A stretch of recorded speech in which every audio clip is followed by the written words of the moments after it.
Today's episode of Northern Lights is presented by North Star Law Group, your trusted partner in Minnesota's burgeoning legal cannabis industry. Whether you're just starting out or looking to expand, attorney Jen Riza and her team will help you understand the latest developments, scope out risks, and find a compliant path forward in this rapidly changing field. Visit northstarlaw.com and let North Star Law Group guide you through the legal landscape with confidence.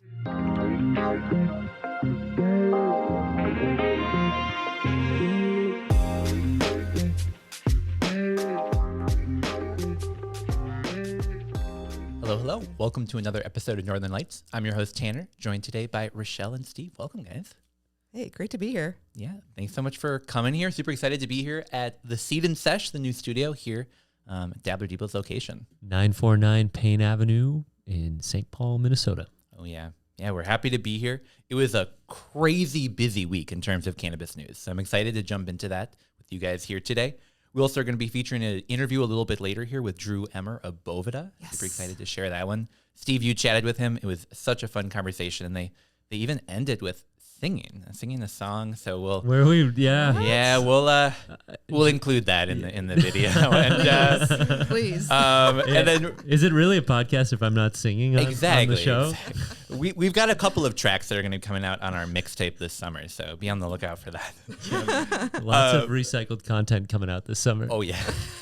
And then way end of this episode, we got another Cooking with Clem. Super excited to have him back not in this studio, but in the other studio, showing us how to make some Cajun shrimp. Super incredible, using some of his infused Cajun seasoning. It's another good one. I had a brand reach out to me, a restaurant company reach out to me, and they're like, we want to make a hot sauce. Mm-hmm. And I was like, okay, the first company you need to look at is Doc Dabs. Mm-hmm. Take a look at how they're doing it. You know, you've got to be single serving. You can't just create a jar of hot sauce. It doesn't work like that because there's some compounds in it that you're not allowed to, serve more than one serving at a time. Love the idea, love the hot sauce. Haven't tried it medicated, but I really hope that more food brands can adopt cannabis. Absolutely. I saw this week, I think it's called Annalise Bakery. They're selling scones.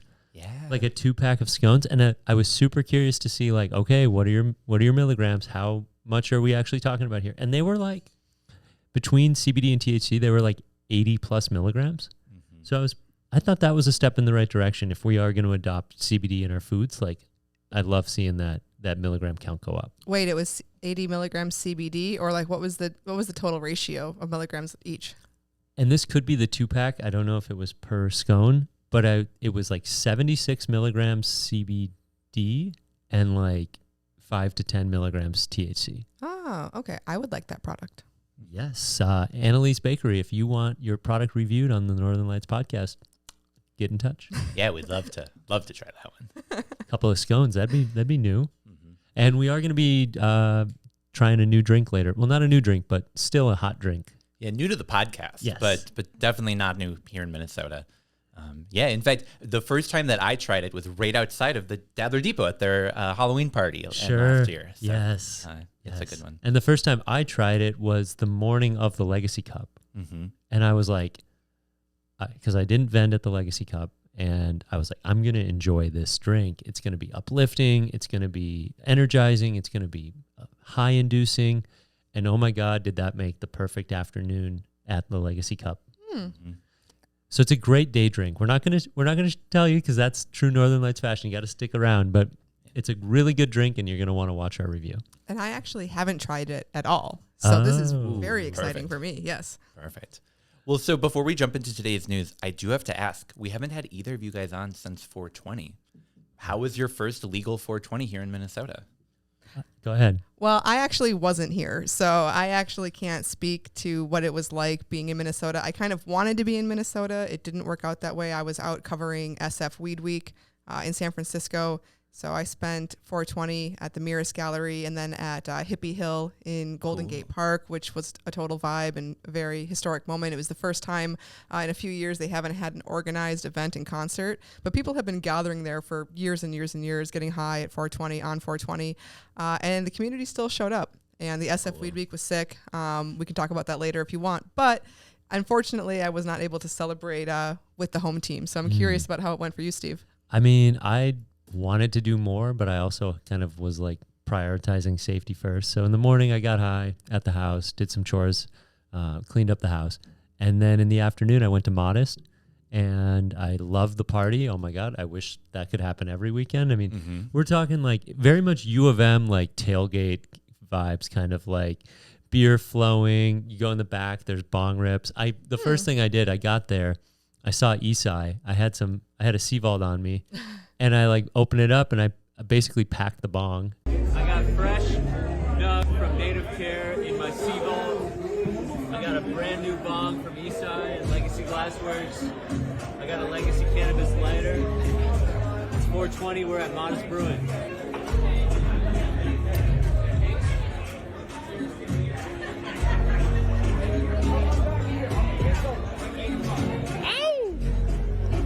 Finished milk. And I was like, okay, let's get the show started. So that was fun. I walk inside. They're handing out like snow cones. You could dose them or not. I just took like a non-dose snow cone because my mouth after the bong, I was like, okay, I'm going to ice this down a little bit. Walked around, saw great local brands, enjoyed the warehouse background. I mean, packed, really a packed venue. I heard they did incredible for that day. And I think the party went all night. I think Tanner stuck around a lot longer than I did. Yeah, I heard of some people sticking around till nearly midnight, keeping that party going. And I got to be honest, I was long asleep by then. Gotta love the good 420 holiday. Yeah. I mean, great time, decent weather. And I'm just excited for spring. Like, this is my first podcast wearing shorts. I'm just amped. I got my Speedy Greens t-shirt on. Shout out to Speedy Greens, delivery service in the Twin Cities. Canna Connect vendor, and just representing, it's a good day to have a good day, right, Rachelle? Absolutely. But tell us a little bit more about SF and like the culture. I've talked to Kurt a little bit off mic, but like tell us a little bit more about what you experienced there.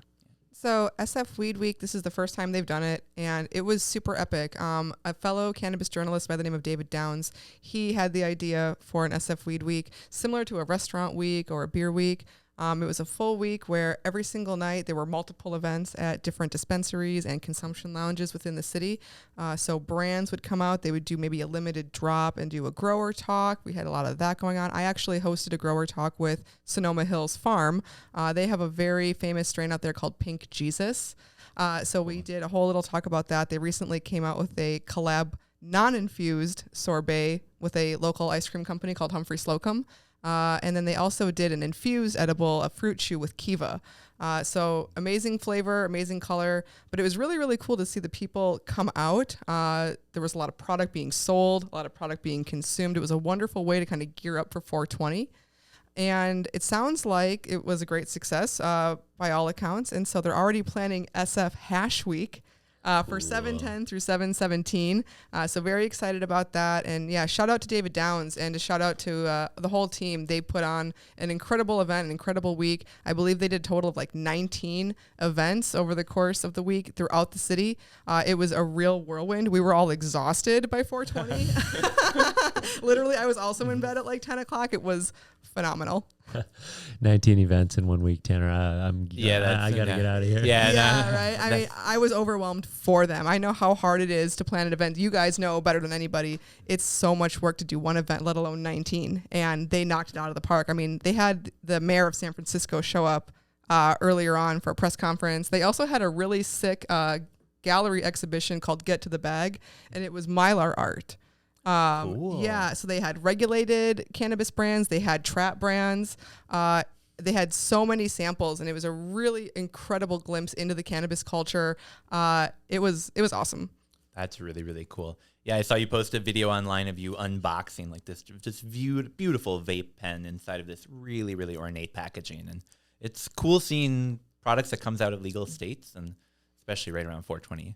Yeah, that vape actually is really, really special. So it's a collab between Ridgeline Farms and Arcada Fire, two amazing Northern California legacy brands. And they came out with a super sick vape. Not only is the oil delicious inside, but it has an NFC tag, so you can scan the vape with your phone and get more information about the farms and the product itself. I've never seen anything like it. I've seen QR codes on packaging before. You're talking about near field communication. So you just like Correct. touch your phone to the box and then information pops pops up sort of on your phone itself. To the vape itself. And I guess it's hardware that they came out with a partnership with Active, who used to be AVD. They just rebranded as Active. Yeah.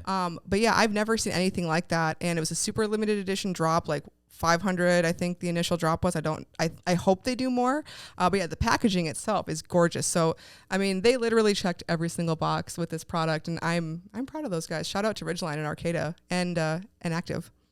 And like, I know you were gifted it, but like, what would a vape retail for, like, with that much attention to detail? Oh man, that's a really good question. I wish I knew the answer. I mean, like, if I had to venture a guess, I would say it's live rosin syrup, super limited edition, very high tech. I mean, for a gram, after tax, I don't know. I guess like I would expect to pay probably like $60 for something like that. It could be more, it could be less. Still less than what vape cartridges were going for 10 years ago in the medical market. Well, so here's what I got to say. That's actually less than a half-gram vape cart here in Minnesota's medical market today. Oh, and they're all disty here too, aren't they? Yeah. Ugh. Oh, yeah. Hot dog water. None of that with these Arcata Fire guys. Straight fire. Very cool. Very cool. Well, I always love having you come on because while we do some cool stuff here in Minnesota, the national cannabis scene is just, I mean, incredible these days. So it's always cool hearing about some of the events that you've been to. Yeah, absolutely. It's great to share. But I'm always rooting for the home team, and I always try to show up when I can. So thanks, guys, for holding down the fort and for bringing the vibes here. Rachelle, would you say your schedule over Weed Week was more like a Schedule 1, or was it more like a schedule? Oh, what a great transition. Should we talk about the news? Let's talk about the news. Yeah, we should do that. Yeah. All right. So every so often on this podcast, which, I mean, let's be honest, every episode in this podcast, I say, it was a huge week. A lot of stuff happened. This week, a lot of stuff happened, both here in Minnesota, but especially federally looking at cannabis. Yeah. We're going to be talking about two pretty major stories when you look at the status of cannabis here legally and or decriminalizedly or however you want to phrase it. And we're going to be talking about the changing of cannabis in scheduling, or at least the recommendation, and then also a bill that was introduced to legalize cannabis. So sort of the 1-2 punch of our federal government looking at how to reform cannabis. Yeah. Awesome. I mean, just right off the bat, like what were you hearing from the national scene regarding these announcements? Well, it was funny because I was actually in a meeting when the AP kind of called it, right, quote unquote, that the DEA would, yes, be accepting the recommendation that the HHS put forward to move cannabis to Schedule 3 from Schedule 1. We were literally talking about it. We were all anticipating it, right? The whispers were getting louder, like it's happening. Lots of anonymous sources. Yes, exactly. And I was on a call. It was a sales call, actually, for the company I work for, and they were all whispering about it, and I was like constantly refreshing, waiting, and then it happened, and I was like, wait, you guys, it just happened. I gotta go. I gotta go file the story. Amazing. Yeah. So, I mean, obviously then my inbox was inundated with opinions and thoughts. I mean, it was all over it. I would say it broke the weed internet, right? Sure, right. With a lot of opinions on all different sides. Right. I mean, the push, well, let's get into it. So the Drug Enforcement Administration will propose moving the drug from a Schedule 1 substance, which includes heroin, meth, I mean, far more dangerous drugs than cannabis, down to Schedule 3, which is the category for regulated but legal drugs, includes testosterone, which is not a good comp, and Tylenol with codeine, which, again, like, I guess. Cannabis has been listed as Schedule 1 drug since 1971 under the Controlled Substances Act, the CSA, and even as many states have moved to legalize rec use more than a decade and medicinal use for even longer, like, we're still kind of stuck in this. Yeah, it's always sort of been a joke having like 50% of states have some sort of medical cannabis program. Well, federally, there's no medical value to it at all. And sort of being in this weird situation where the vast majority of the citizens in the U.S. were living in states with a medical cannabis program, but we all were living in a country that didn't even recognize that it had medicinal value. And so many of the arguments are like, well, we just haven't studied it enough.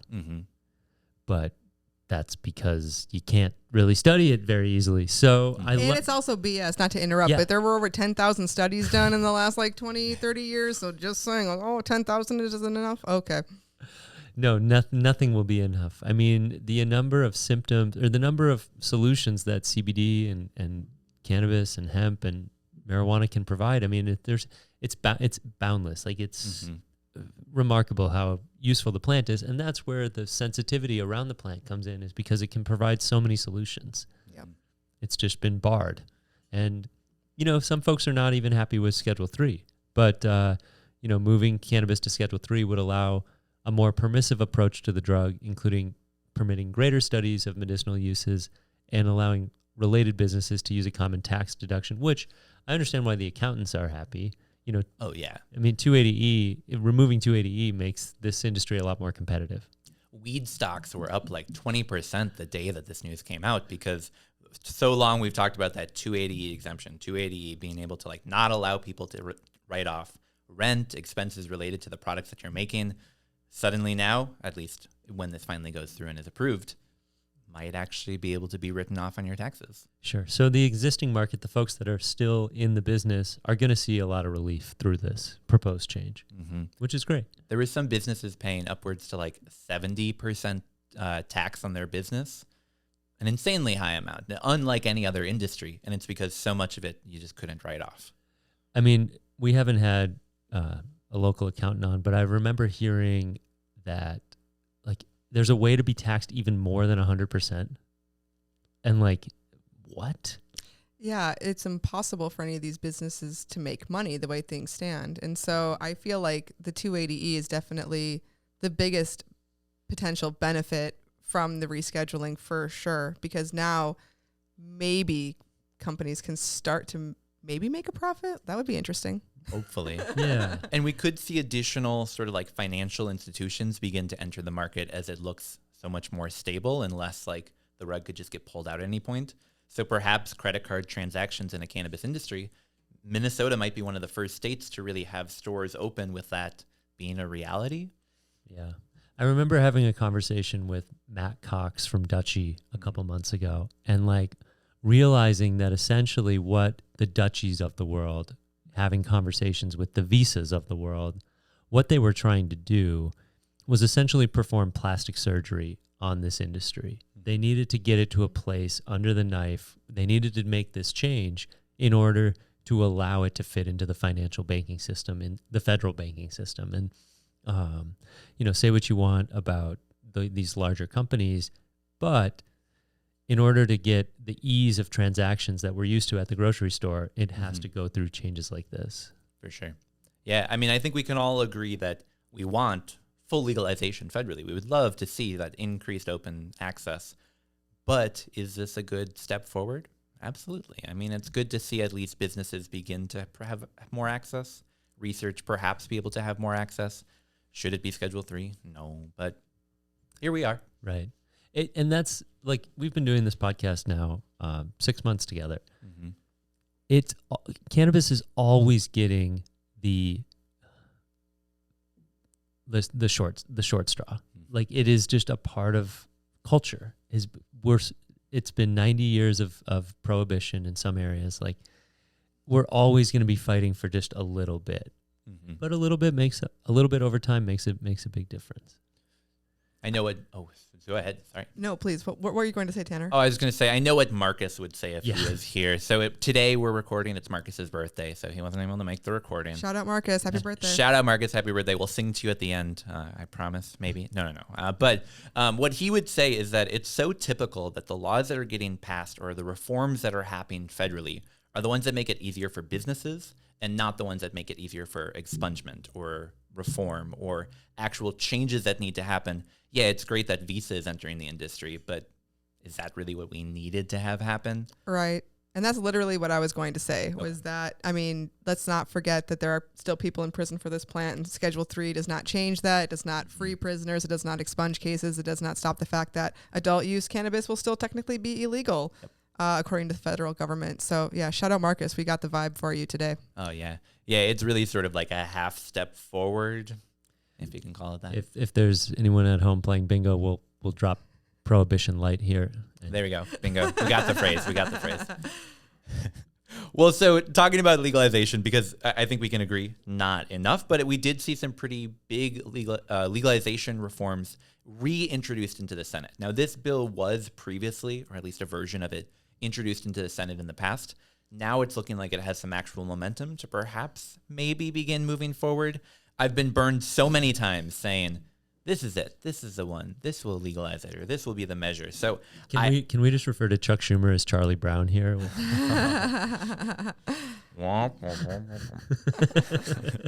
Yeah, so we saw the bill get introduced. One of the reasons that we're talking about it is one of the senators that signed on to it is Senator Tina Smith. So one of our local senators here in Minnesota helping to lead that effort, along with 18 others, introduce that bill. So definitely has that momentum. What would legalization under this bill look like? Well, let's sort of talk about it. It would require cannabis to be removed from that Controlled Substances Act within 180 days. It would create a 5% sales tax on small to mid-sized cannabis, and then 10% on larger businesses, which would eventually get ramped up. So the 5% would go to 12.5%, 10% to 25%. So large businesses producing cannabis could face a 25% excess tax. Wow. It would expunge records of people with low-level federal cannabis convictions, while allowing those that are currently incarcerated to petition for relief. So it doesn't automatically grant it to them, but it would allow them to have a process for getting that done. States can choose still to prohibit cannabis, the production and sale of it within their state, but they cannot prevent people from moving through their state with it. So let's say you are in California and you want to sell something in Utah, and Nevada doesn't have it legal, which I know is not. It'd be more like Illinois going to Ohio. Yeah, and moving through to New York, they can drive through the state. They wouldn't be able to sell it in Ohio, but they would be able to use Ohio as a transportation. Right. So I think Indiana's the one there. Like Indiana's the tough one there because Ohio did pass legalization. So it's like in the Midwest, we're dealing with Wisconsin, Iowa, Indiana. for sure. Yeah. Yeah, this would. States. This is the example we should have gone with at the beginning. If a Minnesota brand wanted to sell in Michigan, Wisconsin couldn't prevent them from driving through the state. There we go. That's why Minnesotans are not able to drive to Michigan to get cannabis because they'd have to come back through Wisconsin, and that's illegal. Or you'd have to smoke it all there. Or you would just call it THCA hemp because that's legit in Wisconsin. There you go. You just need a COA that you can edit in the PDF editor and you're good to go. Well, it would do a number of other things. So it also would establish grant programs that fund nonprofits to provide job training or development in the industry. Also would fund legal aid. So while it wouldn't automatically allow people to get out of prison, it would create grant programs to help people provide services to get them out of prison. It would take away people's ability to be denied federal benefits because of possession or any conviction related to cannabis. It would ban federal drug testing, except with certain sensitive positions. Sensitive. Very sensitive. Okay. Physicians with the VA would be allowed to authorize it. Department of Transportation would study THC-infused driving and set a minimum that unfortunately all states would need to adopt. And then finally, vaping systems that contain any natural flavors or artificial flavors would be banned. So you wouldn't be able to add flavors to any vape cartridges. I wonder if they would institute the oral test that Minnesota's working on. Oh, good old Department of Transportation. Who knows? We should be getting that report January of next year, and we'll know if those devices work. Spoiler alerts. They don't. No. So what do you guys think? This is our first look, at least in this current incarnation, of what legalization could look like here in the United States. Do we like this version of legalization? What are some of our thoughts? I mean, I think that this is way better than Schedule 3, like for sure, for a lot of different reasons, right? Like I haven't spent much time with the act. I'm actually writing about it, so I need to do my homework. So this is a very good primer. Perfect. But I would be very interested in seeing, like, would it negate Schedule 3? Like, would it just cancel that out? Like, would it just, how would that work? I unfortunately don't see this passing. I hate to be a pessimist, but I feel like that's just the reality. But I do think that in a symbolic sort of way, it's really nice to see these points brought up. Like, this is what it could potentially look like. This is what maybe it should look like. I need to read more on it, but I do think that it's interesting to see bipartisan support always. My manager actually was asking me about this. He was like, it's kind of like daylight savings. Like, I think 100% of people agree that daylight savings should go away, but they still can't get that through Congress. This is the same thing. Oh, yeah, very much so. Yeah, I don't think like Joe Manchin is going to be signing on to this version of legalization this session. So agree with you. It sounds nice. I mean, it sounds okay. The 25% maximum tax, I mean, that's a chunk. And it kind of seems like Minnesota to some degree. Like there's some similarities here, but it'll take a while. That's for sure. Oh yeah. I remember one of the first legalization bills being introduced here in Minnesota back in like the early aughts, and did not look anything like our program today, but at least started the conversation around not just legalization, but what does legalization look like? And I think even if this isn't the bill to make it passed, I'm at least excited that on that federal level, they're looking not just at how, like, what is legalization, but how we should actually legalize. Right. Yeah, the expungement side. Yeah, the grant side, would love to see some of that come out. Yeah. Well, so Washington was not the only people doing some legislating this week. Should we dig into some Minnesota news? Absolutely. All right. Well, so it's actually going on right now as we're talking. So we're going to take a quick break, and then we're going to be right back.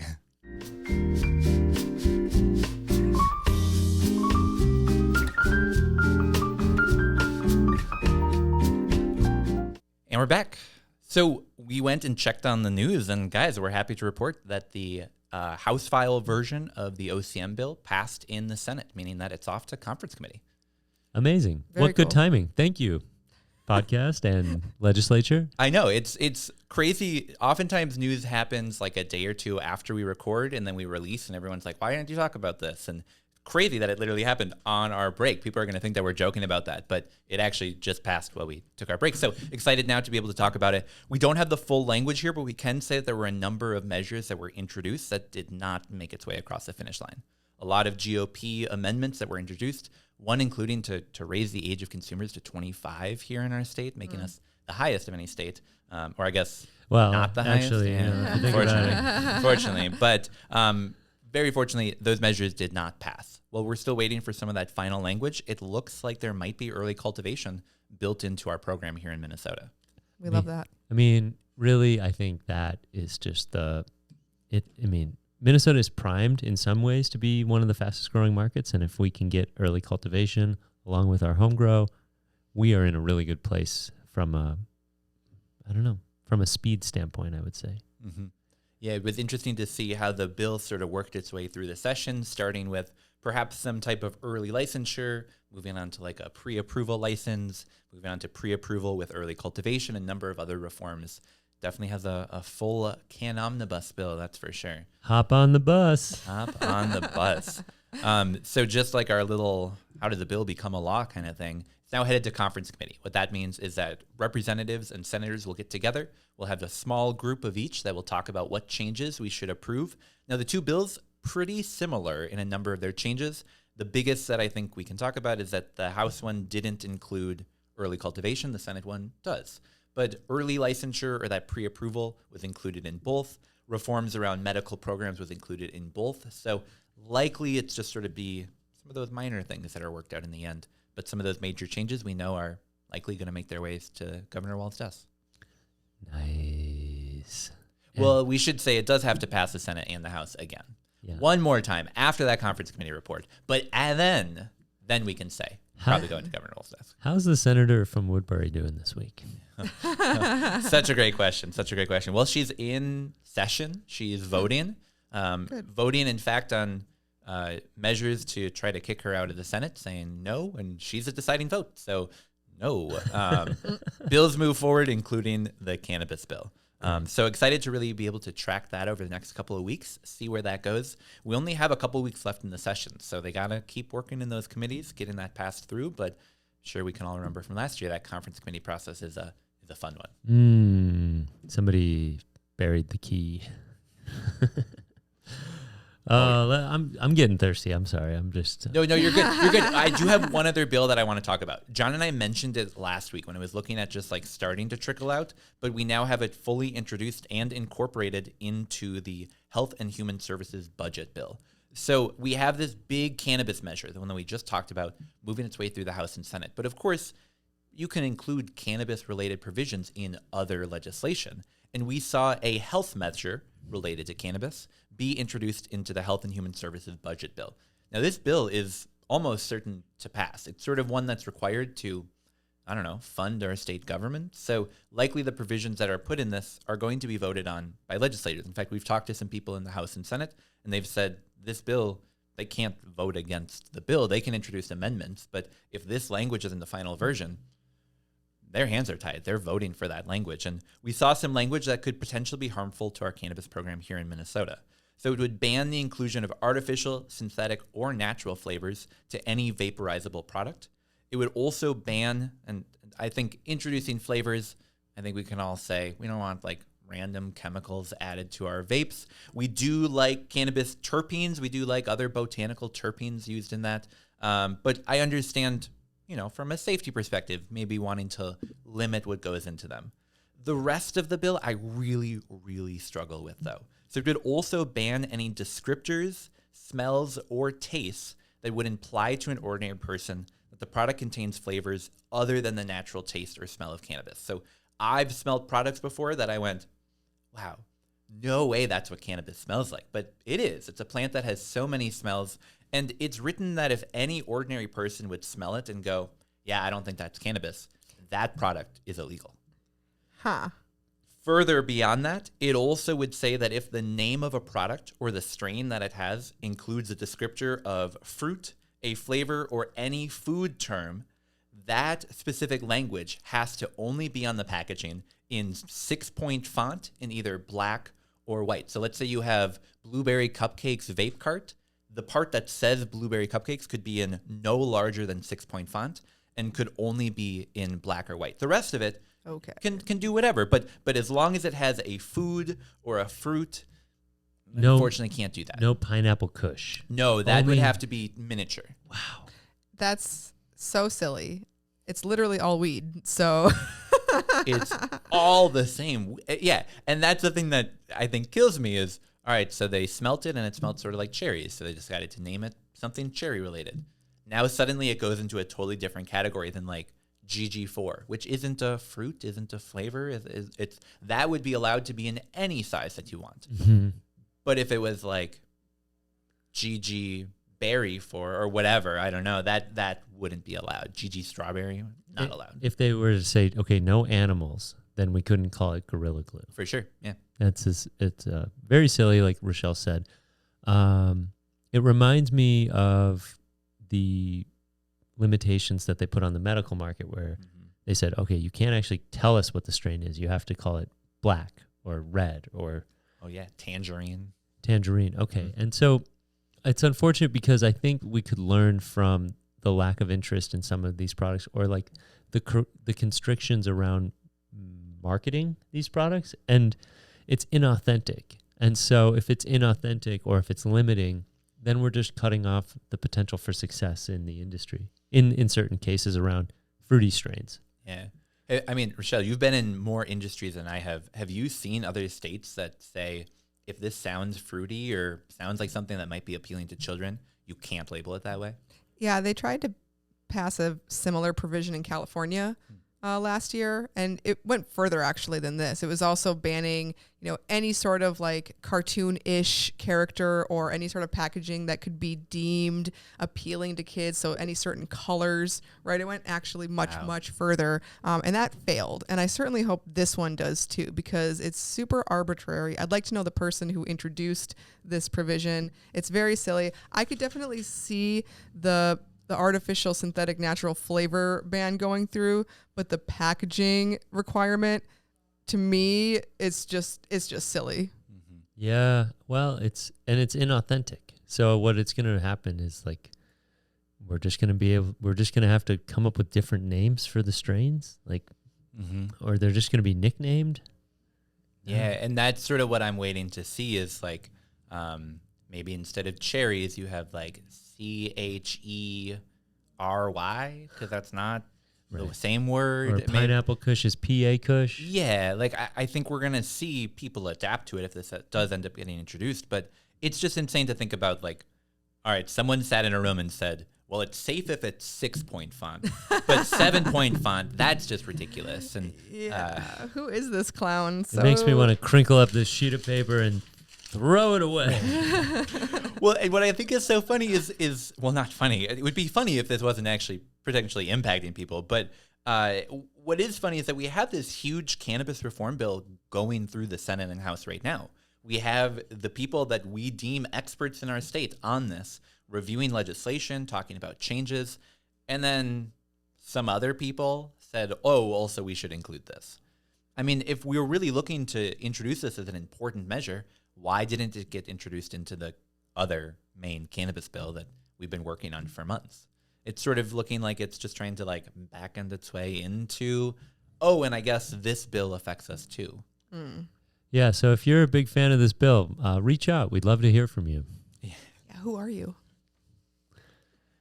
I don't know who I am anymore, Michelle.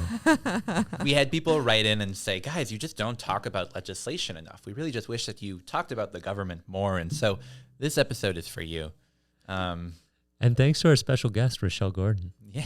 Oh, yeah. Thanks, guys. It's an honor to be here, honestly. We're happy to have you here. But let's move on from the news. It's some good changes, perhaps, some exciting moving forward. But I could use a cannabis product.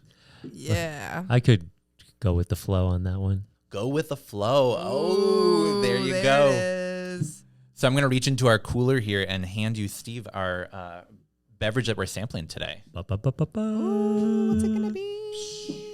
It's the Flo from Stash. Hey. Flo, F-L-O. And they use O because it's O3 water. So it's let's see, do they talk about that? So this is made by the Stash out of Chippewa Falls. Shout out to the Stash and Josh from the Stash, as well as Raiden Labs Media. They're doing some work for the Stash on the content side. Oxygenated water, so it's less carbonated. It's oxygenated. Okay. Natural fruit juices, green coffee bean extract, fresh pressed juice, which really gets me, and then cordyceps, lion's mane, vitamin C, some citric acid, and terpenes. So Josh, OG grower from California, came to Wisconsin, was big into the Delta 8 scene, and this was his first beverage product, and it won the most innovative beverage at Legacy Cup 4. Yeah. And I agree. It's probably my favorite beverage.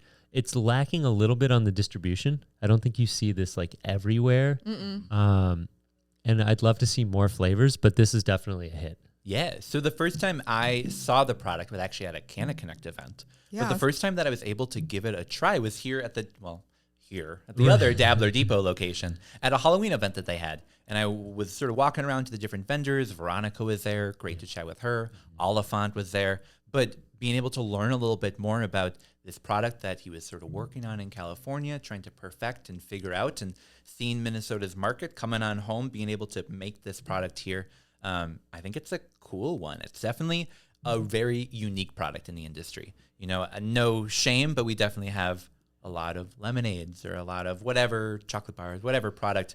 Not a lot of strawberry watermelon flow, though. Totally. And it's 5 milligrams per the entire bottle, and it's an 8-ounce bottle. So you don't even see bottles like this very often. No. You see a lot of 12s, a lot of 16s. And I like the 8. I love this product. I think if you chug it, you're going to get an effect like right away. Okay. It's very fast acting. And you're going to do that live on camera now, right? No, just kidding. It's only 5 milligrams. Yeah. Well, here, let's pour out so we can do some sampling here. I'll crack this open. Do you think it will make a fun sound on the microphone? Let's try. All right, not terrible. All right, so let's go ahead and pour this out. I mean, no surprise about what the color of it will be. We can see it through the packaging, but I just love the color of this one. I think it really is it looks flavorful. So their unique blends are designed to enhance your state of mind. Awaken your greatness with Flo. Okay. Cheers. Yeah, cheers guys. I love the smell. I love the smell right away. That strawberry watermelon comes through. It's a very sweet smell. It smells like Kool-Aid, like when you're a little kid, you know? And it's interesting. So they cold pressed strawberry watermelons, which is it's a lot of juice. And then with the strawberries, it's a lot of pulp. So it's not an easy process. I definitely think they went the long way when they made this product. Steve, I'm glad that we have you on here to talk about juicing, because that's something that we don't get you to talk about enough, but glad we got it out of this product. Yeah, you know a thing or two about juice. Mm-hmm. Oh man, I spend way too much time on the juice. I think it tastes really, really good. I like it. I was curious though. It says here on the back about the total sugars. I would assume there's not added sugar, right? But I was a little concerned about the sugar content. So can you break that down for me? Yeah, that's why I brought it up. I noticed that right away too. And it's the natural watermelons and natural strawberries. I mean, those fruits are just so sweet. Yeah. It's more like fructose than like stevia, so to say. Yeah. Did you guys know I had a cold pressed juice company? Yeah. Yes, I did. So that's where I'm assuming. Otherwise, I think they would have to say added sugars. Yeah, that's what I assume too. I love that it has the adaptogens in it, like the functional mushrooms, because those are hot right now. I think that we can all benefit from some functional mushrooms. So I like to see that in there for sure. Mm-hmm. I'm a big fan of the blends, whether it's adaptogens or cannabinoids. I think, if they're going to put 5 milligrams of Delta 9 THC, I think adding CBG would be a nice way to evolve this product a little bit more. I know that they're always thinking about what's next, and I just want to see more cannabinoids stacked on top of each other. Yeah, it tastes great. I will say that. I mean, I am very, very picky about my beverages, and I can say that this one is awesome. I'm a little concerned about the sugar. I'm also a little bit concerned about the green coffee bean extract for myself, only because I'm very sensitive to that ingredient. But the fact that I think I could take, a microdose of this drink, like drink a third of it or something. And I've been on kind of a lower THC tip lately. So I feel like that'd be good for me. Save the rest for later. You don't have to drink the whole thing. And that's one of the nice things about this product is that it has a resealable cap. Yeah, for sure. Most beverages are cans and they don't. But it doesn't list really because theoretically there'd be caffeine in that, right? In the green coffee bean extract. So I'm a little concerned that they don't list that, like how much caffeine is in it. I would like to see those guys maybe figure that out. Yeah, I mean, having tried this product like over about 6 months ago, I'm a little disappointed that there hasn't been more revised packaging because this has been the way it's been since 6 months ago. I would like to see more transparency on this product. It is differentiated, but you don't need to be like sneaky with your nutrition facts. I think people are looking for transparency. Yeah, I like lots and lots of information on my cannabis packaging for sure. But I know that I also might be an outlier. Like some people are just like, how many milligrams does it have? Sweet. And that's the end of the conversation. Since it's cold pressed juice, does it have to stay refrigerated all the time? Yeah, it's best. This isn't a pasteurized product from what I can tell. Yeah. But they've definitely gone a unique way to develop this product. It is very good, but I'm excited to see maybe an evolution of this brand. Yeah, same. I also met them at like one of the OG CannConnects. Thought they were awesome, and I always love a fellow Wisconsinite. So it's nice to see those guys representing. We love that. I grew up 2 towns over from Chippewa Falls. So okay, very cool. Shout out Chippewa. Shout out Liney's for the people who still drink beer. Yeah. Oh my gosh. So the stash was at that event at Stadium Bar and Grill. Yes. With Cultivated. Yes. Oh yeah. People ask me like, oh, how long have you been doing cannabis events? And I often like go back to that one. And then I go back to, okay, so I could say for sure 3 years, but maybe 5 if I consider some of the early stuff. But that event in particular was one of the best events I put on in 2021. And let's not forget that I met my fiance at one of the OG CannConnects as well. Yes, I think it was the second one after we were kind of back from COVID doing in-person events because we had all done the app, right? The Clubhouse. Shout out Clubhouse. Yes, we talked about that recently. So yeah, I mean, like you've been certainly as long as my fiance and I've been together. So definitely longer than that. So awesome. Shout out CannConnect. Thank you. And shout out to the stash. Shout out to Dabbler Depot, the Minnesota Cannabis College. I mean, here we are just bringing attention to important topics as well as like fun, innovative drinks. And Minnesota's leading the nation. And I saw recently, I'm going to tell you this on air. I was speaking to the Hemp Beverage Alliance director today, executive director. He's granting the Minnesota Cannabis College a membership to the Hemp Beverage Alliance. Hey, Hey, way to go, guys. And they're throwing a festival and conference in June.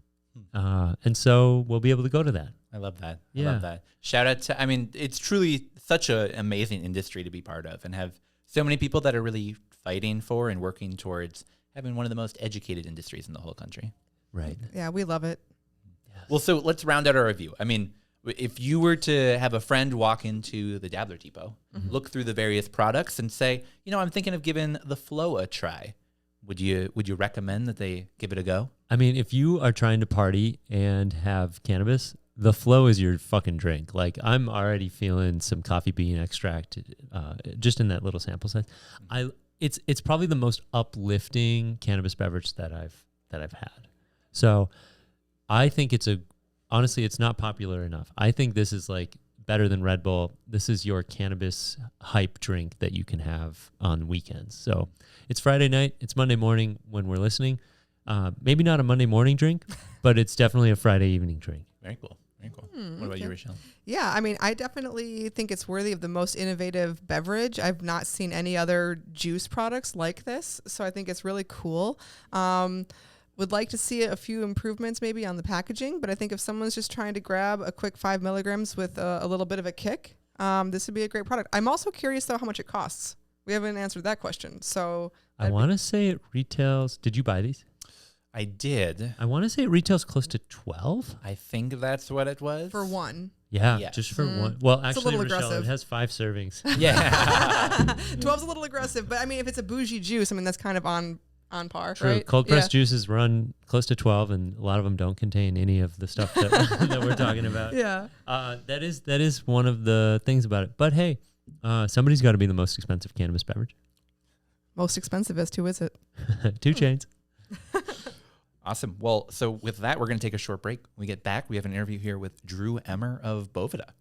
And I just want to say I love Drew. I love that I'm on the episode that Drew is on.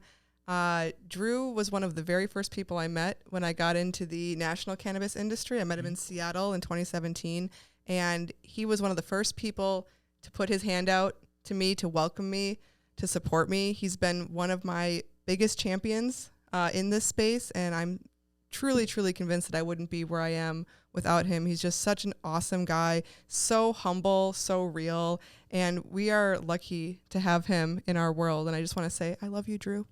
I love that. Yes. Yeah, definitely an interview to stick around for. Yeah, tune in. I saw Drew at Lucky Leaf last weekend, and he's eating like a Jimmy John sandwich, and he like looks to me. He goes, "I've been telling everybody about Canna Connect."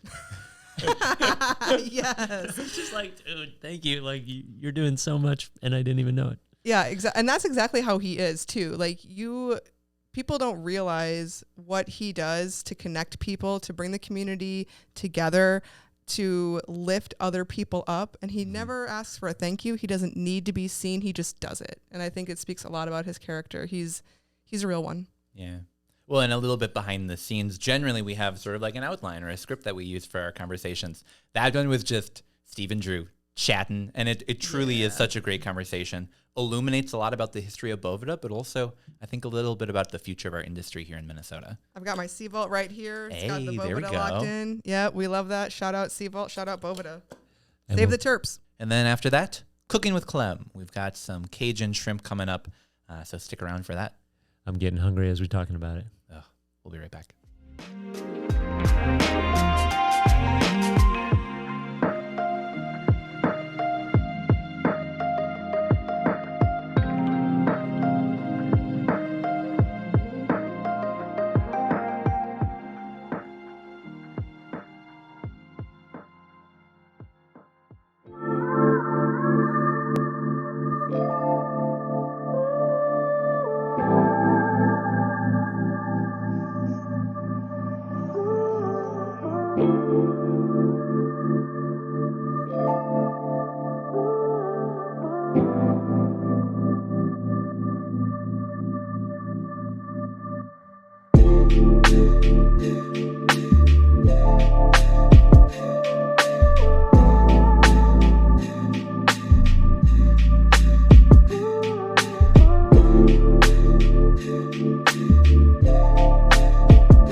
Steve from Connect and the Minnesota Cannabis College. I'm here with Drew Emmer from Boveda. And one of the things we love about Dabbler Depot is their people. Really laying it on thick. Yeah, no, Liam, the culture here, we had Dabbler Depot in the speakeasy last night. So we had a different member of the team, Sam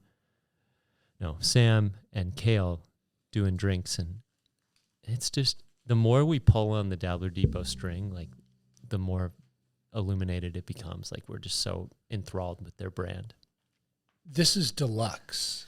Yeah. I mean, it's a beautiful building. The vibe is awesome. You come in and you meet Liam, and he's just as kind and Did he tell decent. you the plants are circulated water from the refrigerators so that they don't put any water. They just recycle it for the plants. Genius.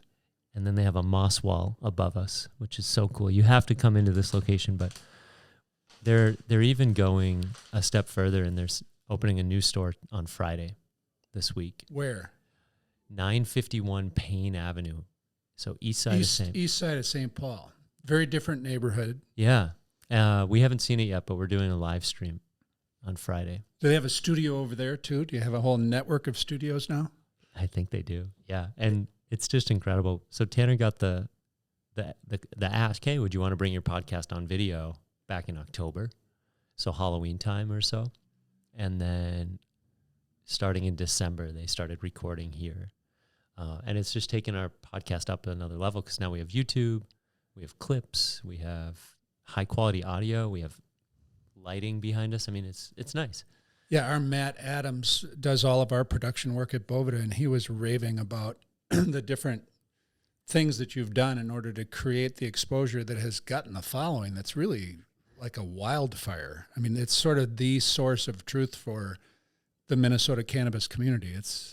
Yeah. So I always go back to last summer when we talk about Connect and the Minnesota Cannabis College, and Tanner had advertised on Instagram that he was going to start a grow class through the Minnesota Cannabis College, but the venue was to be announced.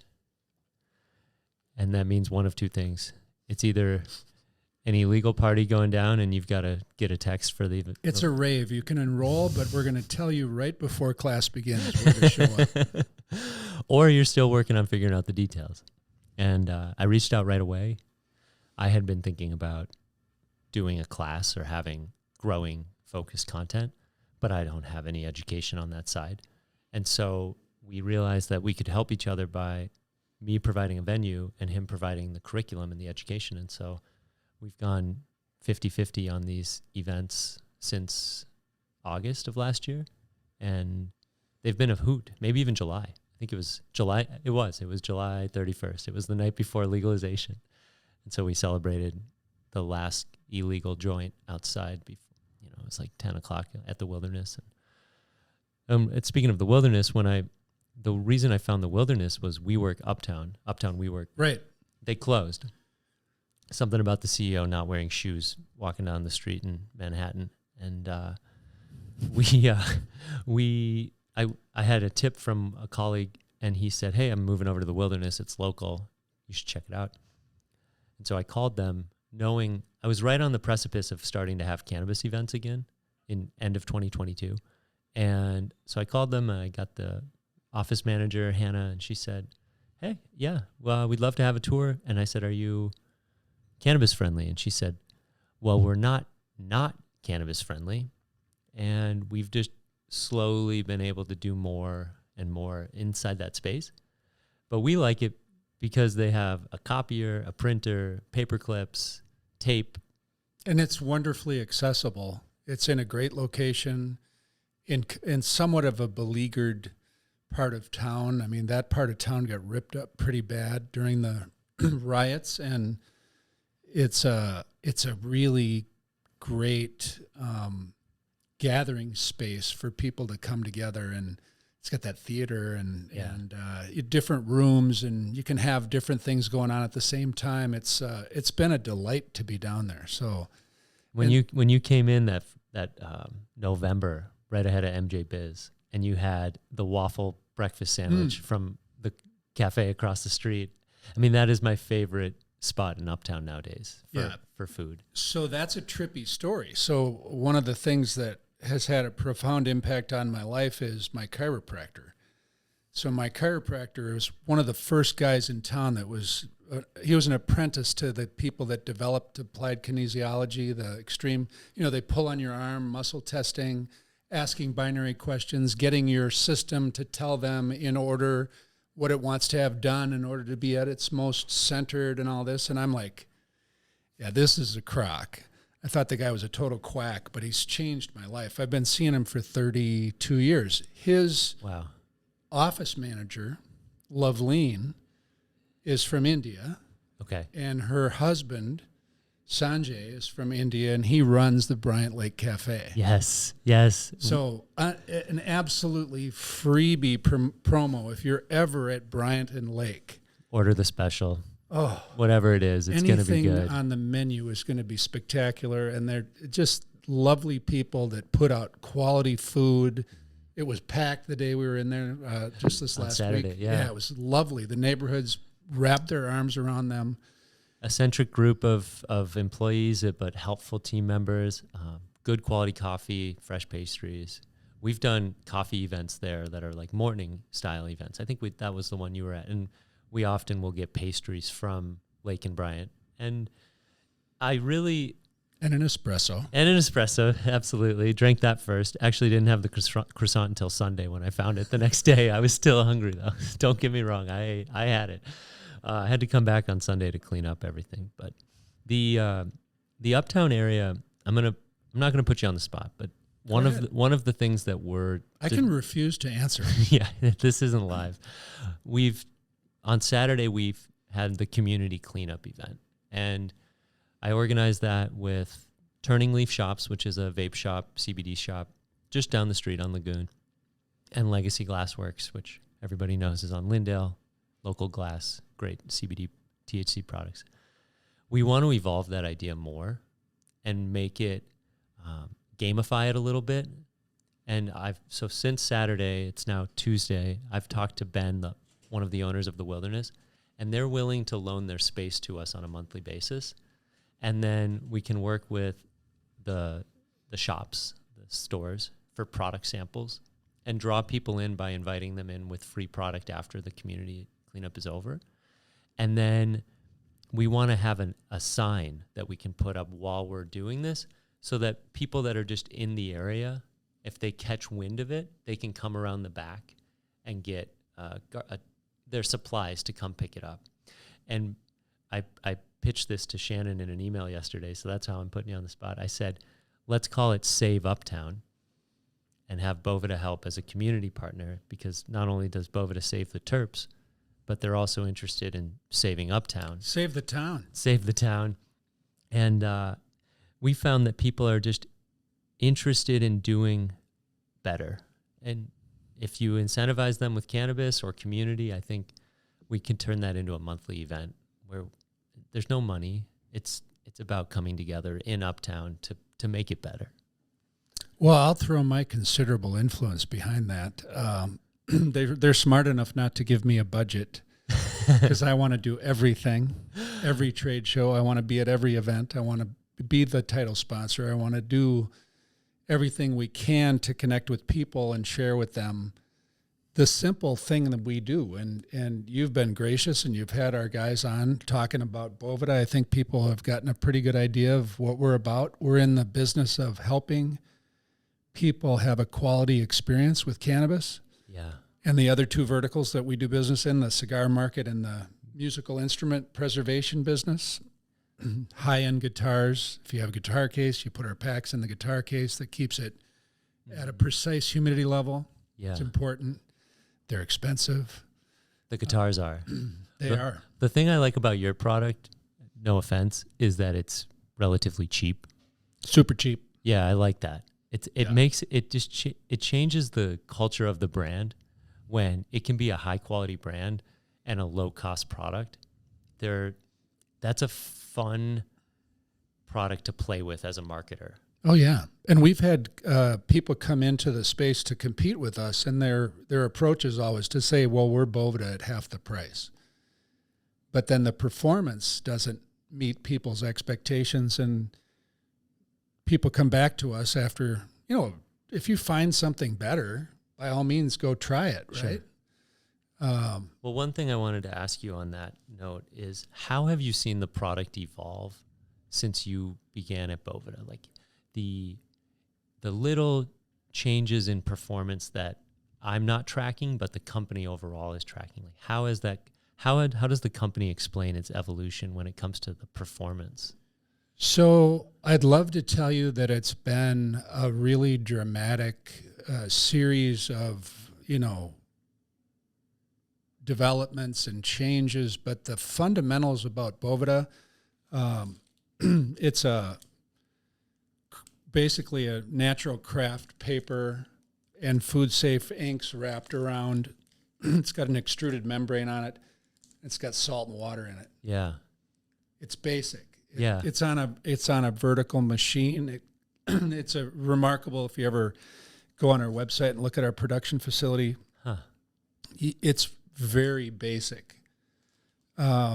What's evolved is our quality control is off the charts. Our fail rates, when I started 8 years ago with Boveda, they weren't significant. They were maybe 1 or 2%, but now they're a fraction of that. Okay. So that's improved. And when I started, we didn't have the small ones to go in the 1/8 jars or the 1/8 bags. So that little size one was developed not long, within a year and a half after I started. And the size one really appealed to people because they could put it in the smallest units that were going to retail, and they could deliver quality, and the bud wouldn't be dry. Yeah. They wouldn't harsh their throat when they smoked it. I mean, it's important. People have a love affair with the smell and the taste of the cultivars that they buy, and they want to perpetuate that and have that experience every time. Consistency is an incredibly difficult thing to deliver in the cannabis industry. Sure. Right. Because it's a degrading product. Well, the flower is. I mean, I was talking to Liam before we started, and we were talking about all these beverages that are in this beautiful store that they have set up right adjacent to the studio, and at 1545 7th Street in St. Paul. And you can also get liquor next door. Yeah, beer, wine, coffee. At the Dabber Depot. I was talking to him about, the consistency in those products is a lot easier to manage because either the brewery or the bottler, if you will, they have really strict SOPs, and they get a formula that matches the SOP, and they thumbs up, and they put the seal on it, and they're done. Right. They don't have to worry about the color of the product changing, the texture of the product changing, the flavor of the product changing, which is something that you have to worry about with cannabis. So yeah, the flower degrades. Mm-hmm. Flower degrades. You killed it when you harvested it. Stefan said that on the panel. He was wonderful. Yes. Stefan Egan. Yes. Chief 10 Bears. Chief 10 Bears. So this guy said something that blew my mind. I learn so much when I go to these events. And Steve had me moderate a panel. It was like herding 3 really brilliant guys. Colin, Kelley from Merida Capital, Jeremy Johnston from Alpine IQ, and this Stefan Egan, who's an OG genetics guy. That the thing that he said that blew my mind is, we were talking about the evolution of regulation and the tension between the governing bodies and the industry and the culture. And he said, well, we may be dealing with a plant that defies regulation. Right. Maybe it wasn't meant to be monetized. I love that observation. It just stops in your tracks, because people will speak flippantly about cannabis as though it's a foregone conclusion. Well, yeah, you go to the dispensary and you get your this or your that, and you're off to the races. And it's like, there's so much variation, and there's so much diversity in the plant itself. And we're dealing with beverages and edibles. Right. today. Yeah. When flower truly becomes a thing in Minnesota, then that's going to have a profound impact on that business. Yeah. Yeah. And it's going to be amazing to watch Minnesota figure out how to educate people and promote conscious use of something that could be really good for a lot of people. So one connection that you may not be aware of between what Stefan does and what you do at Boveda is we had Stefan, we as in the Cannabis College, had Stefan and his partner Kat on, or as a... I watched it.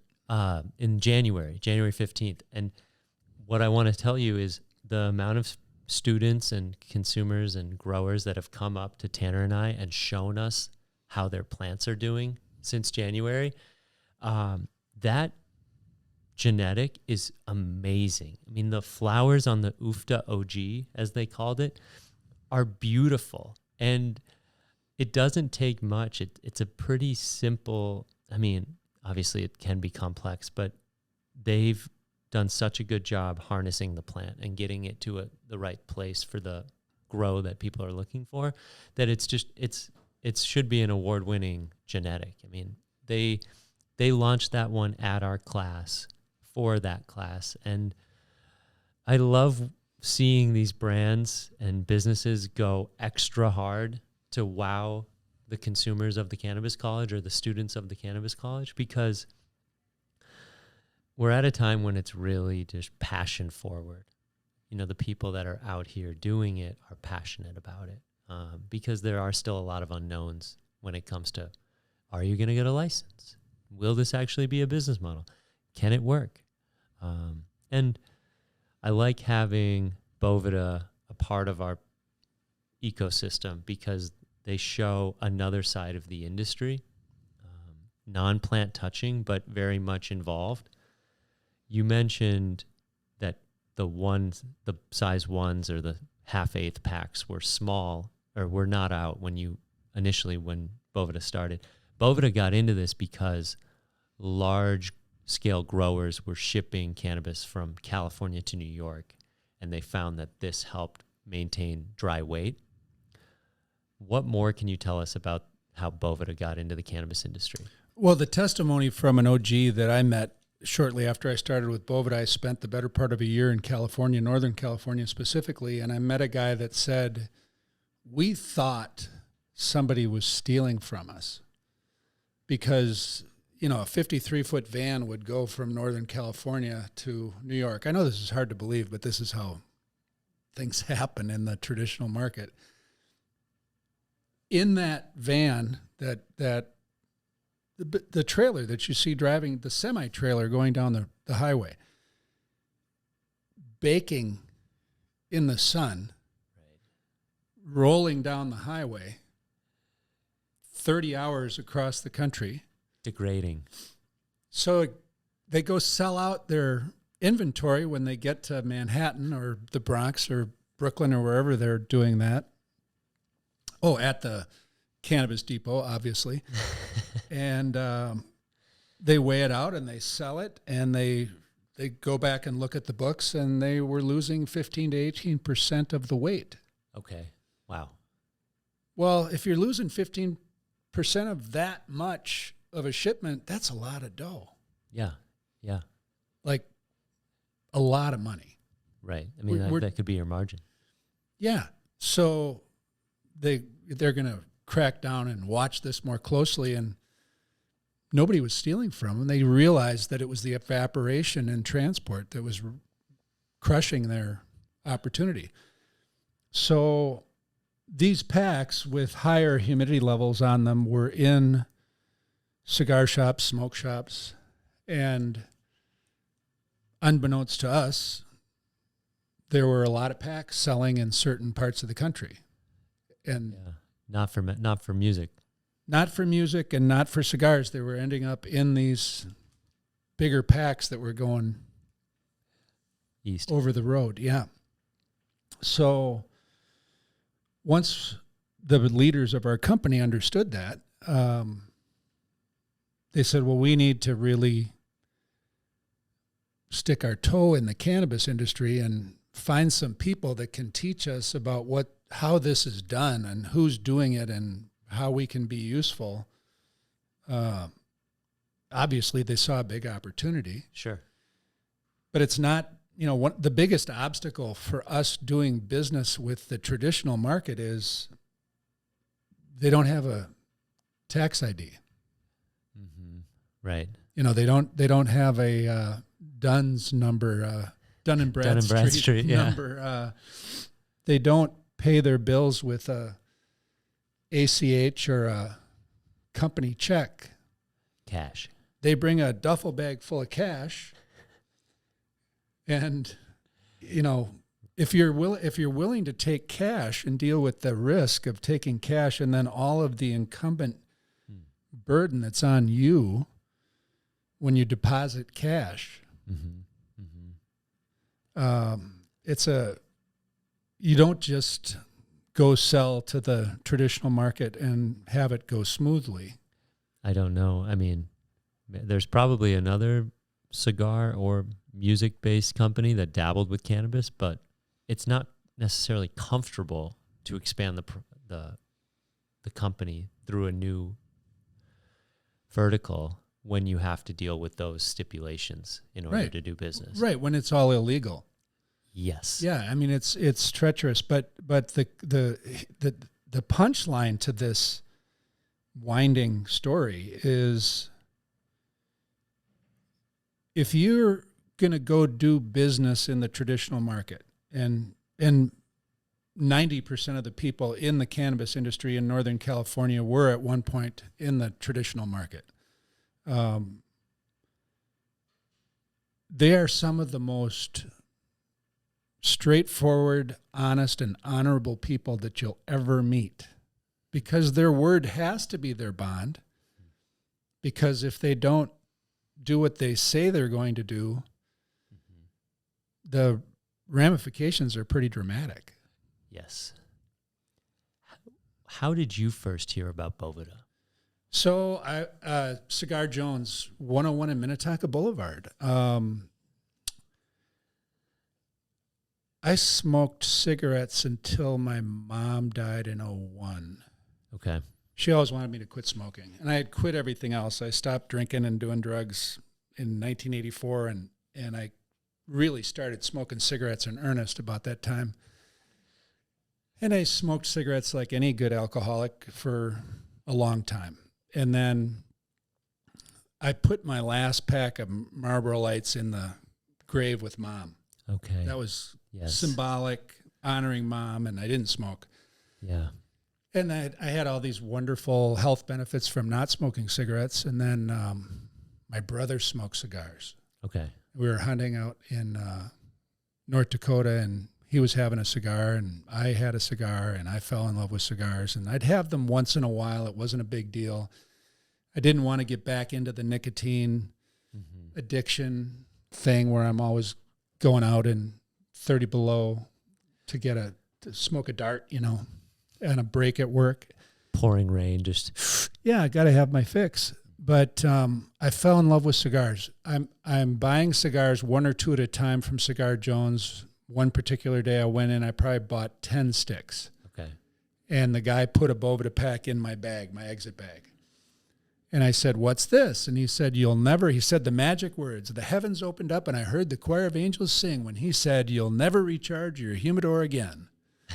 And I was like, whoa, because I messed around with my humidor all the time, because you have to pour distilled water into this element and then it leaks and it gets all over. It's just a mess. So this is, says it right on the pack. I used to say it on the pack. No mess, no worry, enjoy. I mean, it's just super easy. So the guy tells me this pack will change your life with the way you take care of your humidor. And he also adds, and if you want to meet the guys, their office right downstairs. So I didn't know there was a basement to this cigar store. And it was under a Holiday Station store. It's like a little strip mall. Yes. And you go into this dungeon. There's no windows, but it was really nicely decorated. They had done a nice job of setting up their headquarters there. They'd been there for a number of years at that point. They used to do business out of the living room of the founder. And when they graduated from that, they moved to Cigar Jones in the basement. And I walked down and I met Sean Knutson, and we struck up a conversation. And a couple weeks later, we got together for a cigar. And I said to him and his guys what I say to just about anybody. And I think this is zeroing in on subjects that we had discussed possibly talking about today. Yeah. I said, if it ever occurs to you that there's something that I could do to be helpful, call me. What can I do to help you? Yeah. And a couple weeks later, one of his guys, his biz dev guy, Charlie, called me, and he wanted me to come over and have a cigar and a sandwich and talk about ways to enhance and further develop the way they do business in the cannabis industry. Oh, what year was this? This was 8 years ago. So Okay. I think Boveda has been in the cannabis industry about 12 years. no, it's more than that. Okay. Company's 27 years old. About 5 years in, they got into the music business, and it was probably another 5 years. Their first real experience with the cannabis industry is they found a guy that was an OG dealer out in California that had a garage on the beach type of thing, and they shipped him on consignment a garage full of Bovedas, and he shared them with all his buddies. Okay. And that's how we got launched in California. So, Awesome. but that's how I met Boveda, and I was an independent consultant for them for 6 or 8 months, and then they wanted all my attention, and Okay. that's Yeah. how that happened. We're going to take a quick break, and we'll be right back with Drew Emmer from Boveda Inc.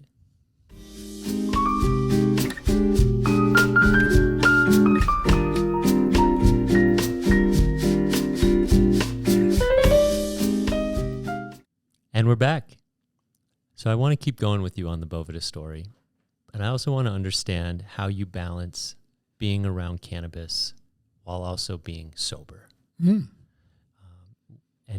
I know cigars help with the socialization aspect of it outside, but what are some other ways, not other ways, but you do a really good job of connecting with people. And how do you manage to connect with people while also feeling confident enough or comfortable enough to not always consume when you're with these people? It's a great question. I think it helps if you're a lover of weed. And you are. I loved weed. I smoked an enormous amount, but Yeah. take it with a grain of salt. The stuff we were smoking back in 1984 when I stopped smoking was max maybe 10% THC. But we had some of the best bud in town.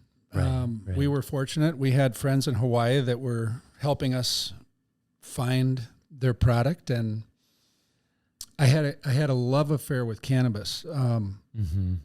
I smoked from the time I got up throughout the day, and it didn't interfere with my work or my, I shouldn't say that. It interfered a little bit with school, but it was part of your lifestyle. It was very much a part of my lifestyle, and it was very much a part of the socialization that I participated in as a young man, 18, 19, 20 years old. I can relate to that.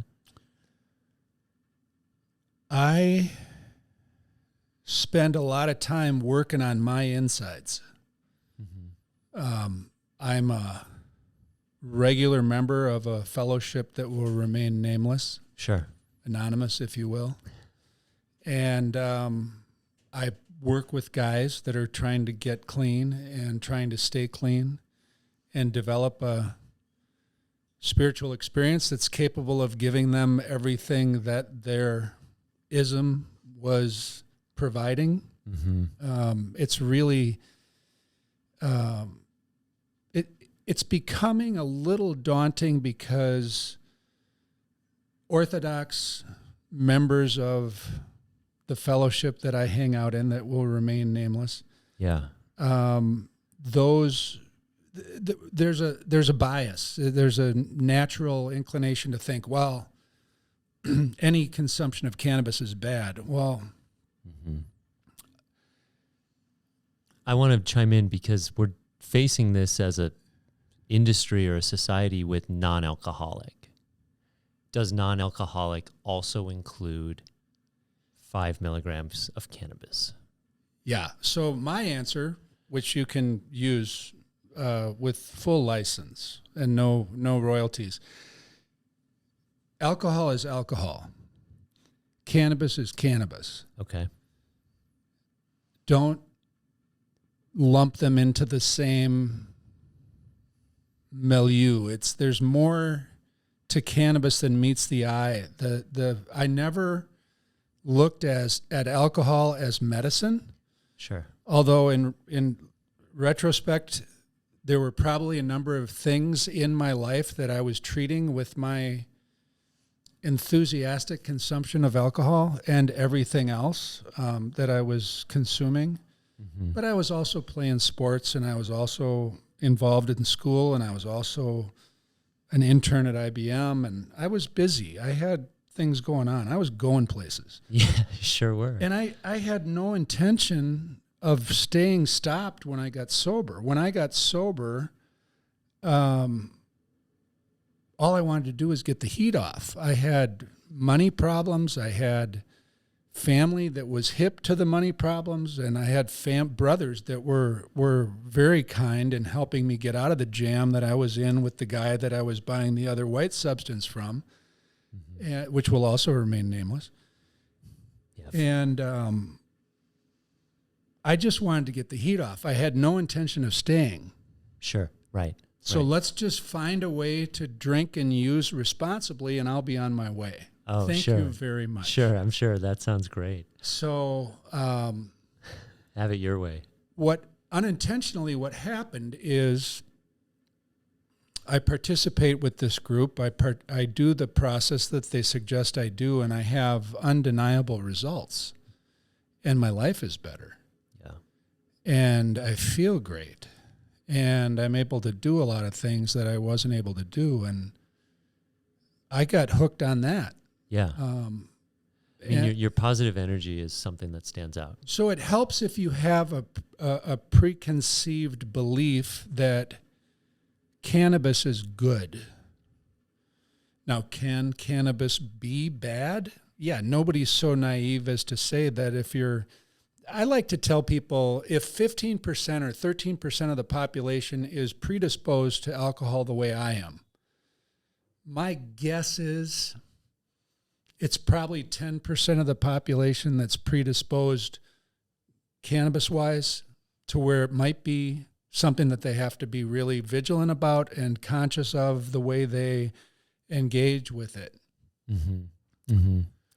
I want to just get your take on this. It's not an easy one per se, but as I spend more time in this industry, I come across more inherent biases or stigmatizations that are just baked into our society. And one that I struggle with is drugs and alcohol.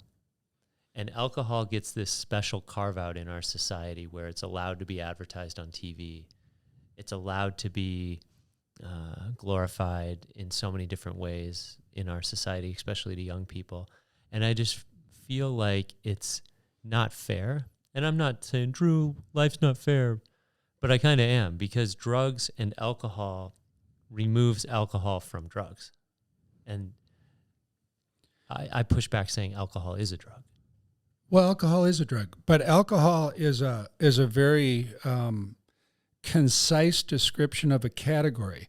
When you say drugs, I could be talking about heroin, I could be talking about speed, Adderall, or methamphetamine in a pill.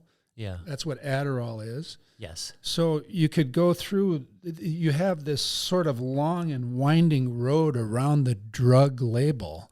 The drug label isn't particularly fair to cannabis. Mm-hmm. Good point. Because cannabis also falls under natural remedy. Cannabis falls under plant medicine. Yes. And when you say it's not fair, well, of course it's not fair, because if you were to make it fair, you would be upsetting the apple cart, because there's very entrenched interests that own the booze companies, and the government's in cahoots with them because of all the tax money that the government gets from alcohol.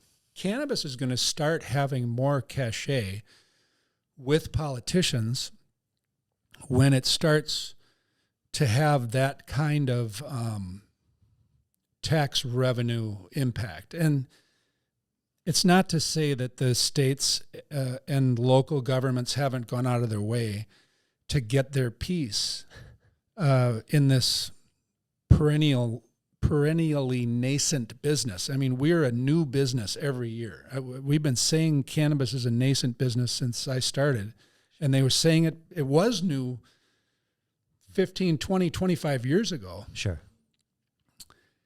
It's still ground floor opportunity, largely because the interests haven't figured out how to dominate it, how to monopolize it, how to patent it, how to exclusivize it to their liking. I mean, if I'm a pharmaceutical person, you listen to a lot of people rail against cannabis on the news. One particular channel, Laura Ingraham, likes to go off regularly about plant medicine, either ethnogens, the mushrooms, the psilocybin, or the cannabis. Uh-huh. And she's really cynical about it, and she talks down to people like they're dopers, and it's really rather disgusting for somebody that I used to have a tremendous amount of respect for. Sure. But in the process, what she does is she belies the reality that her sponsors are the pharmaceutical companies. Yeah. So if you're, Rockefeller, when he discovered that he could make drugs out of petroleum, his first target was to take down the natural products business, natural remedies, right. of which there were many. Right. I don't know if you follow Barbara O'Neill at all. I've got this gal on, wherever the memes come from, wherever the videos come from. I don't know if it's TikTok. I don't want it to be TikTok because I don't want China in my stuff. But whatever those are and wherever they're coming from, I see a lot of them on my phone. And there's Barbara O'Neill, this old Australian lady, talking about turmeric and garlic and basil and what it can do for your plaque and your veins and this and that. And they've largely silenced her. Oh, I see what you mean. Yeah. So you got to get real and understand that there's entrenched power and profit that's at risk if this goes back to, I'm getting way off your question, but no, I'm with you. The fundamental ethic behind cannabis when it went legal in California, Dennis Perone was trying to get relief to AIDS patients. This was a really good thing. He was trying to help people that were in a lot of pain and having a lot of trouble. Mm-hmm. And compassionate care was a foundational brick of the beginning of the California cannabis culture. And as long as you have compassionate care, where people that have a medical need have a preference in getting medicine, or the offshoot of compassionate care is the ability to grow at home. Yes. So every state that's in every country so far, with a couple exceptions, has had a home grow they've had a compassionate program or a medical program that took place first, and then the adult use or recreational market came later. So the piece about this that's so important to remember is if you don't have compassionate care or you don't have home grow, I'm going to go out on a limb and I'm going to say your state is doomed, because this goes back to Stepan's comment about the unregulatable plant. She has ethics. And if you violate her ethics, if you go against the grain of what she stands for, you're going to get hurt. And their consequences are going to come. If you over commercialize this, or if you take the compassionate care and the personal relationship that people get to have. I don't care if you smoke pot. I don't care if you drink beverages. Grow a plant. Take the time to grow a plant and watch a couple of videos and figure out how to do it and have a relationship with the plant and feed it and water it and shape it and watch her go from veg state to flower state and smell her and experience that plant. Whether you ingest it or not, I don't care. It's special. You walk into, if you walk into is it called the conservatory over at Como Park? Right, yeah. You walk into that room with all those plants in the middle of winter. Well, how do you feel? You feel alive. It changes you. You walk into a grow facility, or you stick your head into somebody's little tent that they got out in their garage with their LED light and their, 4 plants or whatever they're doing, and you take a whiff of that plant in flower, and it stops you in your tracks. Right. It's life-changing. It's wholesome. And when you get down to it, everything they taught me at these shows, I could do a lot of trade shows for Boveda, and I'd be around all these CBD people, and they'd be telling me about the CBD and the endocannabinoid system, and these are all things that are a part of us. There's tons of cannabinoids in the world. Yeah. Cannabis is one category of source of cannabinoids that we can talk about very specifically, but there's cannabinoids and terpenes and flavors and things that make you feel good in all sorts of things that we grow in our gardens, all sorts of things that we consume. There's a lot more to this. It's almost like you're rejecting a part of yourself if you have contempt prior to investigation and you don't give the plant a chance. It may not be right for you. Sure. But there's no reason why you should deprive somebody else of their opportunity to discover for themselves what it might be able to do for them. Go talk to people that deal with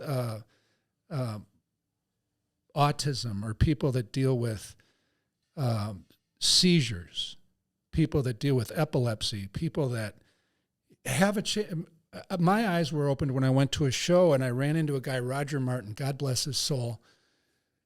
Wonderful guy, had a outfit called Grow for Vets. He was a opiate addict that got clean and surprised himself because he was very biased against cannabis. But cannabis flower helped him get off of opiates. And then his mission in life for the rest of his life was to help vets get off of opiates with cannabis. And Boveda supported him with all the packs we could possibly give him, because they got all sorts of donations of flower, and they shared them with vets all over the state of California. And in the process of getting to know him, I got to listen to the story. And you listen to somebody's testimony when they say, this is the cocktail that the Veterans Administration prescribed to me that I was taking, and this is the kind of shape that I was in.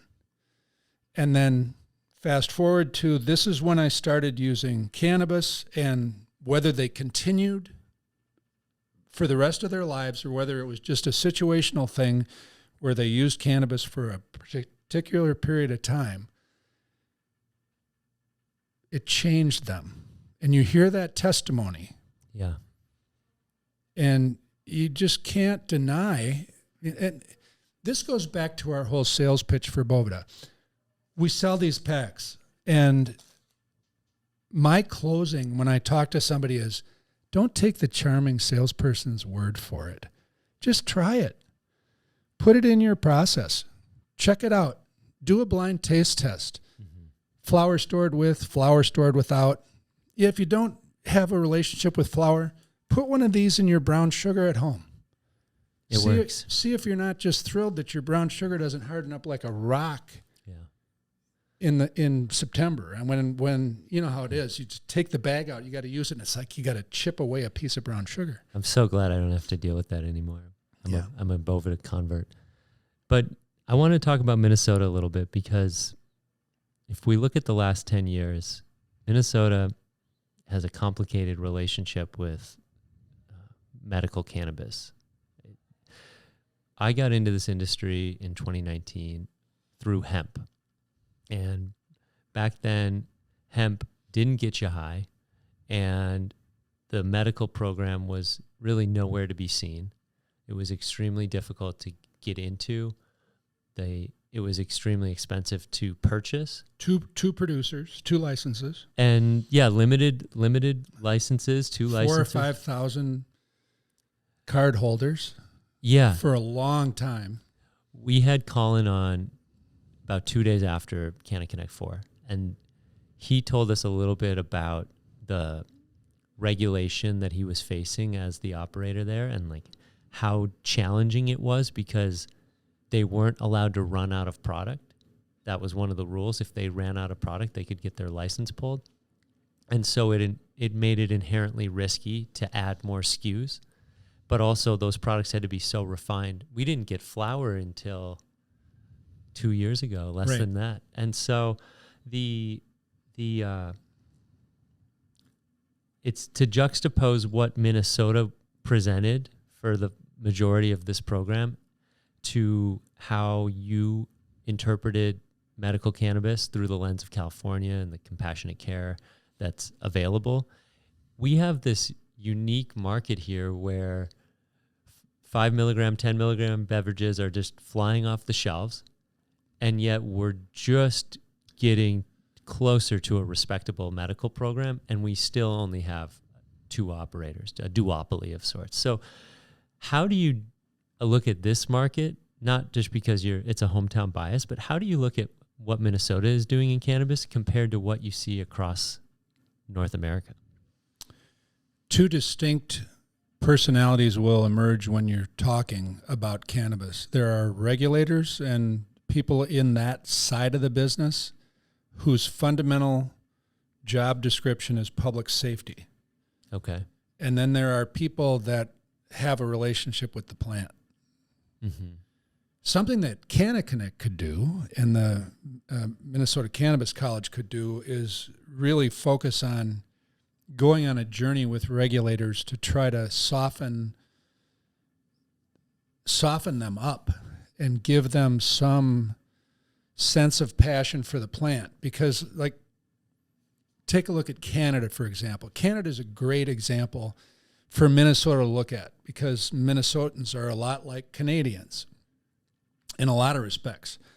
Yeah, I went to a comedy show last year, and the comedian just called us like the South of Canada. Actually, Minnesota is going to be annexed into Canada. They're giving up Saskatchewan, the only province where you can watch your dog run away for 3 days. But I digress. The point I'm trying to make is if you're a regulator, you have one charge, public safety. Public safety, I like to conflate quality with safety because I think quality and proper SOPs for production enhance safety. I lump them together, but then again, I'm in the quality business. Right. And there's an aspect of this that's part of the safety business too, but realistically, I'm really in the quality business. Regulators are in the safety business. As long as regulators are in the safety business, they're not, and they have constituents that are barking in the other ear that are saying, oh no, we shouldn't have more drugs. And we shouldn't have, there are interests that are lobbying to not have anybody get exposed. We don't need any more consumers, which is the farthest thing from the truth. Right. We need to find ways to connect with the soccer mom and the geriatric patient and the, people, staffs at nursing homes, people that have various cocktails of pharmaceuticals that they're taking that they might be able to have better quality of life. Sure. If they were to experience cannabis in some way. I like that, Drew. I think the biggest opportunity is those areas, yeah. And not to dig into event opportunities, but I think the over 60 crowd there's a huge opportunity to better educate them on what are effective products, what are quality products that aren't costing you an arm and a leg, so to say. Well, there's another caveat to this that's important to shed some light on. Politically, it's not a Democrat-Republican thing or a liberal-conservative thing. It's a all of us thing. And there's a lot of people. If you go to California, you go up on the hill in California in the Emerald Triangle and you talk to these growers, 90% of them are Republicans. Yeah. Because they're rugged individualists out in the forest trying to support their family by doing this thing they've been doing for so many years. And they're struggling to make a living. Mm-hmm. And we need everybody across the spectrum to open their minds about what's possible and to have some respect for views that are not in line with their own. Right. Go out of your way to talk to somebody that drives you crazy. Go out of your way to talk to somebody that doesn't believe the way you believe or value what you value, and understand that they have as much of a right to be here as you do, Mm-hmm. and find a way to develop some common ground. I think to bring it back to the Minnesota market, we are seeing adoption through can, and that container of cannabis is more socially acceptable because we're used to 12-ounce cans for soda and for beer and 16-ounce cans for beer or pints. So I think in some ways Minnesota is leading adoption with this low-dose hemp-derived market. Well, it's doing what it can. It's doing what it can. That was a double, whatever you call it. So this is troubling to me because if I drink a cannabis beverage, it's metabolized through my liver. I have a different experience than if I ingest a flower product or a vape product through my lungs. Mm-hmm. I was talking to someone at the last event and I kind of freaked her out because it's always weird when some old guy talks to you about suppositories. Suppositories were... I got to change this sentence before it comes out of my mouth. Suppositories were a primary way of dosing patients in the beginning in California. Okay. Because up the hoo is an absolute shortcut to the bloodstream. It's not deleterious to your lung tissue. It's a very different, and it's very different than going through your liver. Because your liver does things. Yeah. It does a lot of things. Sure. So right. I see. By getting this THC and other cannabinoids into the system through the nether regions, right, it was it's another way of dosing. I got a friend in Canada. She's got a company that's just on fire. She's going all over the world lecturing about women dealing with pain. Mm-hmm. Mm-hmm. And she's got products that they're primarily administered. So they're suppositories. Sure. Yeah. It's uncomfortable to talk about. I mean, as I start shifting. I hear about this. I don't typically do that, but you're talking about Minnesota. We're doing what we can in the can, mm-hmm. but it's so limited. I mean, let's be real. How do you legalize a state without having retail, distribution, and cultivation figured out? And we're going to take a quick break, and we'll come right back and finish up our interview with Drew Emmer from Boveda.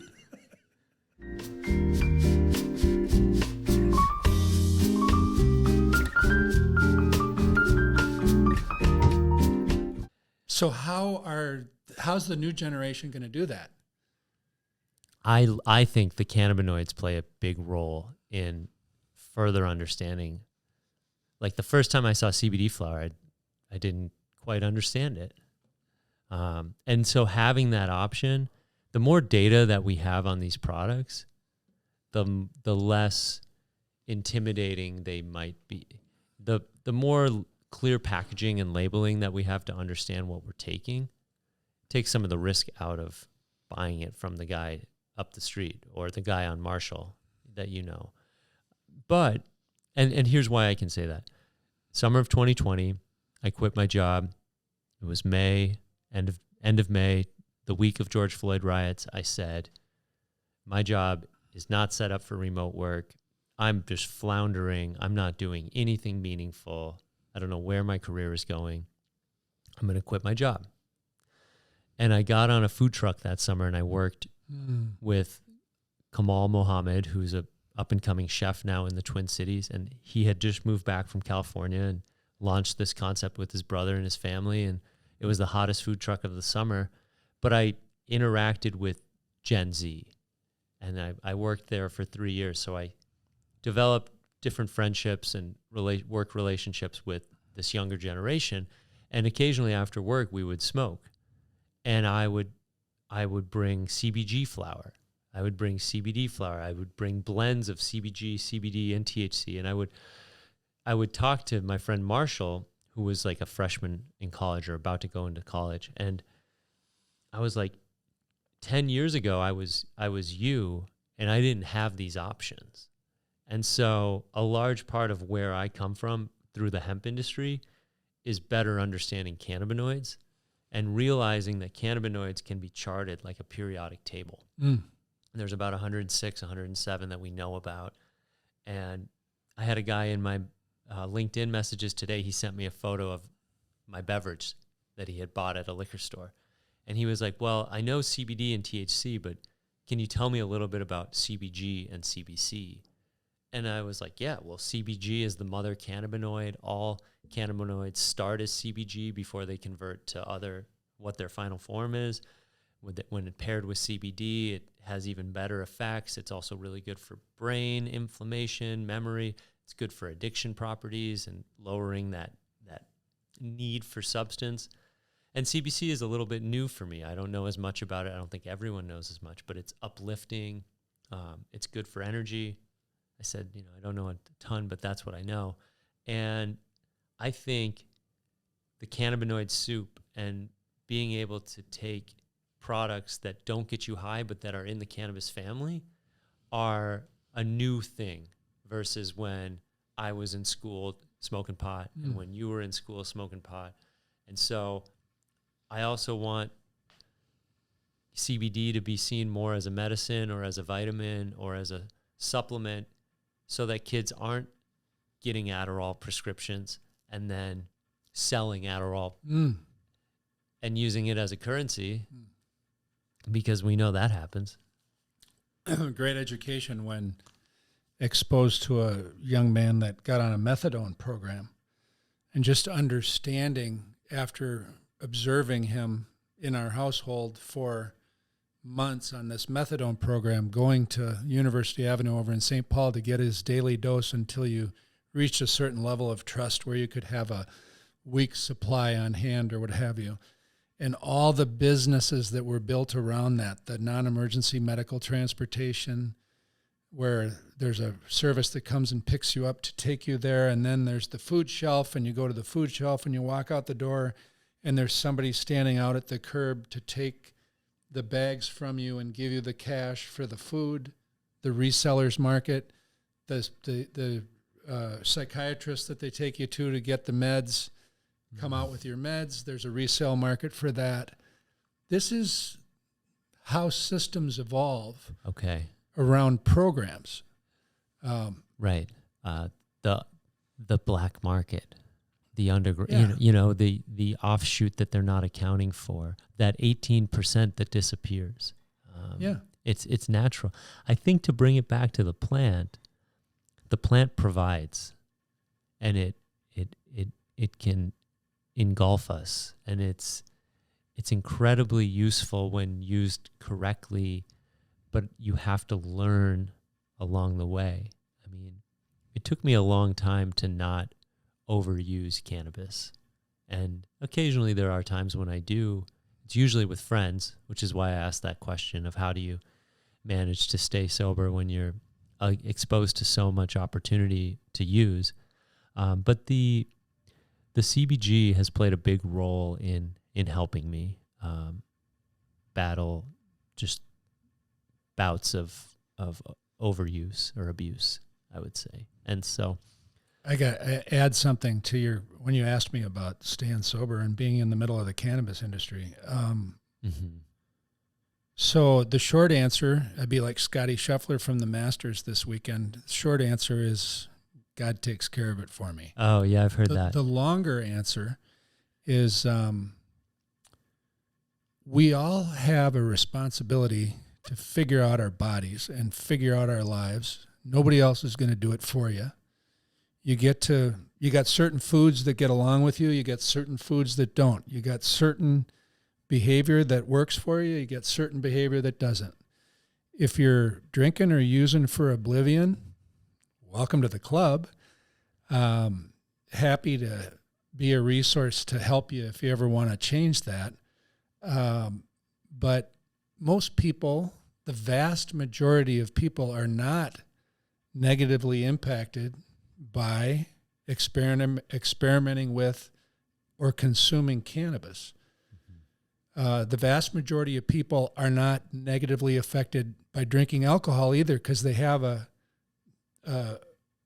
sense of themselves and they know when to stop or they know when to moderate, and they're good. Yeah. I'm more of a libertarian than anything. I don't want to take anybody's opportunities away.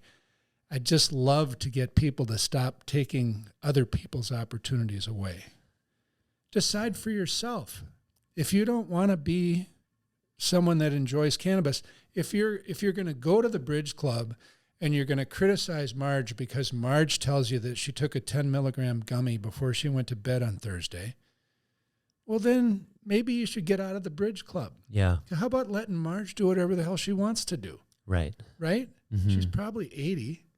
Yeah. And she's a hell of a bridge player. Yeah. You'd never know that she was on the drugs.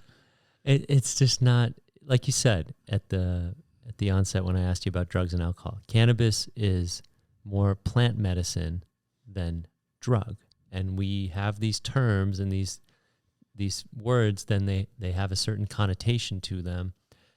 And if used responsibly, if grown at home, if understood, if you're educated around it, cannabis is not something that should be feared. It's something that can be used as a positive. We have to continue with education. We have to continue with destigmatization. Easy for you to say. And it takes time, but luckily now, fortunately now, we have an adult use market. And, when you and I were born, hemp clothing was not even allowed to be imported into the United States. So people used to pay their taxes with hemp. Yes. I mean, there's a whole other show to talk about the illegalization of cannabis. That is such an interesting sociological adventure to understand why we prohibited cannabis in the first place. Yeah, I think I would love to go down that. That's a whole another on another episode. Yeah, but and you owe it to yourself to understand why the laws were made that were made, and what the impacts were, and the way it's affected neighborhoods, and the reason why it plays into the whole diversity, equity, and inclusion part of the Minnesota law in terms of helping communities that were most adversely affected. It's right along the lines of talking about how the Rondo neighborhood got run over by I-94 when that came through. So right. There's a lot to learn. You owe it to yourself to get smart and understand and take a couple teaspoons of compassion with all of your knowledge so that you can keep your powder dry and not blow people up when they say stupid things, because we live in a society with social media now where everybody's criticizing everybody at the drop of a hat. And it's getting kind of old. Yeah. It's really getting old. It's like the next evolution of that, where we go back to some basics of decency and kindness and patience and restraint. Sure. Restraint's a beautiful thing. Yeah. Drew, we'd love to have you back in the future. Is it over already? I think we're going to wrap up. It's Tanner's birthday. Tanner's birthday. Everybody at home, we want you to join us now in singing. Happy birthday to you. Happy birthday to you. Happy birthday, dear Tanner. Happy birthday to you. Thanks, guys. Well, I've never been able to legally consume cannabis on my birthday until this year. So it's a big one. Congrats. Drew, thank you so much for being on the show. Check us out at bovedainc.com. Grab a C-Vault, get some packs, keep your weed fresh. Nobody likes dry weed. No, nobody likes dry weed. And come see us on May 5th. We'll be doing one more class with Boveda at the Wilderness before the semester's over. We're doing the Bubble Hash Bonanza. The Bubble Hash Bonanza. Sounds fun. And you're invited. I'll show up.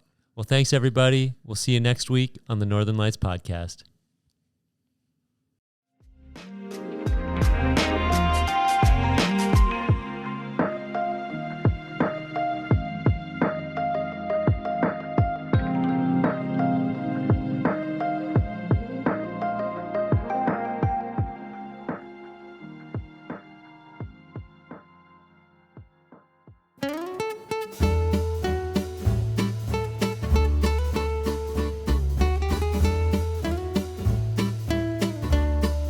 Yes, and we're back. Another episode of the Northern Lights Podcast, Minnesota Cannabis College. We're here cooking with Clem, Dr. Clem Dabney III, PhD. Thank you. Yeah, so now we're going to cook some Cajun shrimp. It's probably one of my favorite dishes to make with our Cajun seasoning. So the Cajun seasoning comes with, 10 packs of 5 grams of Cajun seasoning. Each pack has 5 milligrams of hemp-derived THC. So it's a nice way to, get your savory options for like an edible option, because I think a lot of the edibles tend to be gummies or be things that are like candies and are sweet. But I think this gives a little bit more versatility to the product offerings out there on the marketplace. I mean, really, if you think about Minnesota edibles, you think of gummies, chocolate, and these beverages. It's like there's not a lot of other options that are prevalent, right? Exactly, yeah. I think the only, outside of, my seasonings, and I think Granny's pretzels. I love those. Yeah, let's do that OG flavor, original flavor of Granny's pretzels, and the cheddar.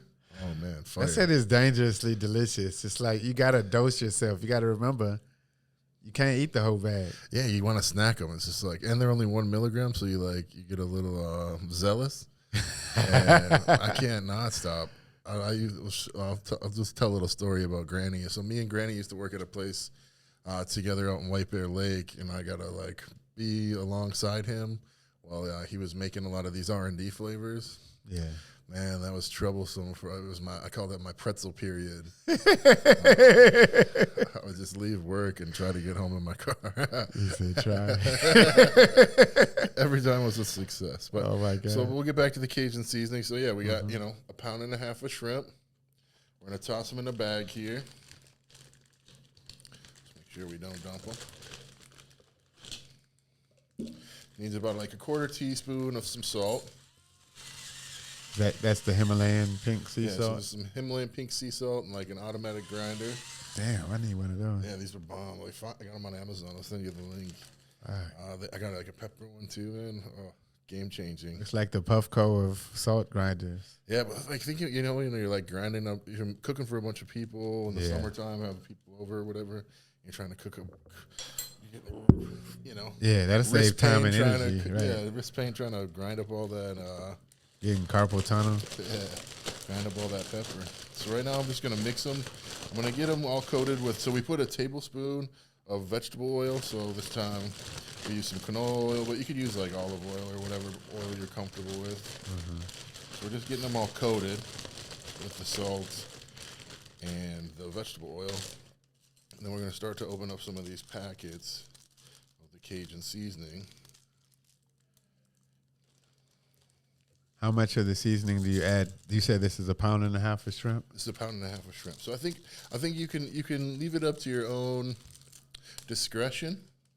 So back in the day, I used to make these with a scoop, and it would just be, 50 milligrams, and sometimes, I'd be over at a friend's place, and they just dump it a whole bag. So those were the days before dosing became. Yeah, those were the days before the Minnesota Department of Health was like, "Yo, you need to have an actual serving size." So we switched to these cool little pretty serving bags. So we'll start with 3, and we'll see how well everything gets coated in here, and then we can decide to up it. I think I might throw one more in there. Make it 20 megs, and we can share with our friends. Wow. I love the colors. It's really pretty vibrant oranges and pinks. Yeah, it's beautiful. Especially with my mushroom eyes.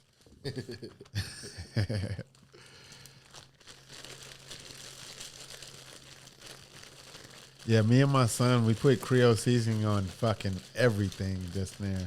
I mean, not everything, but most things. Yeah, really, you gave me some Creole seasoning. Yeah. I've started putting that on everything. I need to figure out how to recreate that. Yeah. Definitely from the same region, Because you spent some time down there, right? You lived down there for a while? Yeah, I lived down there for a few years in my early adulthood. I married a woman from New Orleans. So Louisiana's like my second home state. So now, we just got it mixed up here. And we're going to throw it on our griddle. Nice. And get to cooking. Wow. I mean, my mouth is watering for real, for real. This is not a fucking act. I'm going to take these off, and hopefully we can hear me. So, as long as you talk within like an inch or two from the mic. And you could talk over it. You ain't got to talk into it. Man. Ooh. I always love the sizzling sound of grilling. So now I'm just going to get them in their own little spots, just kind of spread them out so we can get some good caramelization on them. Because these are already pre-cooked. Yeah. I shouldn't touch them with my hands. Wow. I don't think I'm going to have room for dinner by the time we leave here. Ooh, that's sexy. Hey. I can't even do it.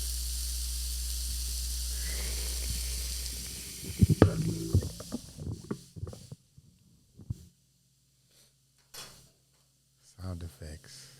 But yeah, thanks to the Northern Lights podcast again. Thank for you. having us out Thanks here. for cooking with us, Clem. Yeah, anytime. Yeah. Minnesota's finest. Doc Dab's Healthy Highs. Minnesota Cannabis College. Northern Lights podcast. Shout out to all the people who are going to make the Minnesota cannabis industry ultimately the best in the country. Imagine the Minnesota market in 20 years when we have that maturity. We're going to have as good of products as you can get anywhere, I'm excited about the development of the genetics in our cannabis. And, the science, the culture. So much fun.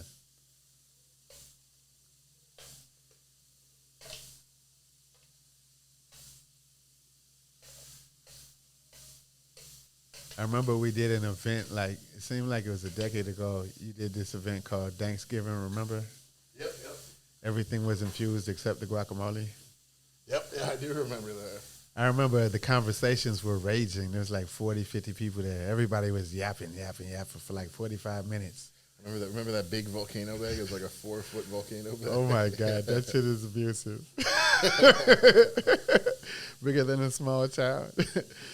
But all the conversations kind of came to a halt for a while. And people were just peeking. And it was silent for 20 minutes. And I think Michael McDowell stood up I need to get some fresh air. And then people started talking again. It was crazy. Yeah, there probably wasn't much air left in the room with all the smoke. Yeah, it's what all those edibles hit. Yeah, so this is a nice dish because, this one's pretty easy. You've seen us do this live here. It's really just like 3 ingredients. The Cajun seasoning, some salt, some cooking oil, and shrimp, I guess 4 ingredients. Would you sprinkle any like citrus on here or like use any type of dip or just straight up? I mean, it's well seasoned. I do them straight up. But Yeah, but you could make a really nice dip to kind of cool it down because Cajun can be spicy for some people. Yeah, I like spice though. I have a high tolerance for it. But a low tolerance on edibles, so I got to be careful.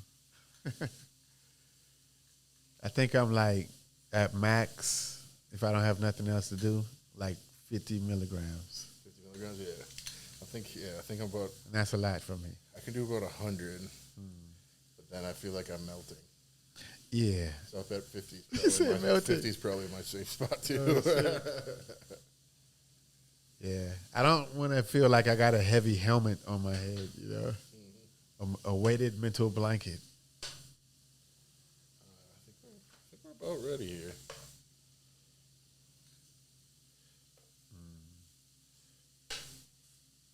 Wow. This is exclusive, people. Thanks for tuning in. Please like, subscribe, comment, share. We do this for the viewers, for the listeners, for the Minnesota cannabis community. Shout out to all of the friends of the Minnesota Cannabis College. One by one, we're involving the who's who of Minnesota cannabis. Yeah, what's next up for the Cannabis College in terms of the classes people can look out for? Well, we have a class on April 15th with Boveda on how to dry and cure plants properly. So in the wintertime, we scheduled classes, January, February, March, April, and we're now approaching April. So we're doing this class. We just had the class with you. How did you enjoy that? I liked it a lot. I think people took a lot out of it. Grow Big Plants Grow class. Big Plants. I'm hoping that people, in 4 months from now, hit me back up and are like sending me pictures of their grows. Hey. Saying that, they learned a couple of things that they adopted in their practices and they've been able to increase their yield. I think, it was a lot of fun. It was basically a packed room. People were pulling in chairs. And, Actually, it was a little too high, so I had to leave. I wondered where you went to. That doesn't normally happen. I was like, I just have no capacity right now to concentrate and be around these people because I'm extra sensitive right now. Well, let this cool down a little bit. I think we can give it a try. I guess I'll do a shameless plug. So April 21st at the new Dabbler Depot store, there's going to be I'm going to be hosting a class with them on creating your own feminized seed. So if you want to come out, we'll have some female plants ready to get induced. If you want to come out and learn how to make some induction spray, and if you want to learn how to treat some plants with some silver nitrate to make male flowers on a female cannabis plant, you should come out and check that out. Learn from the best in the Midwest, upper Midwest, the land of 10,000 lakes, the North Star State.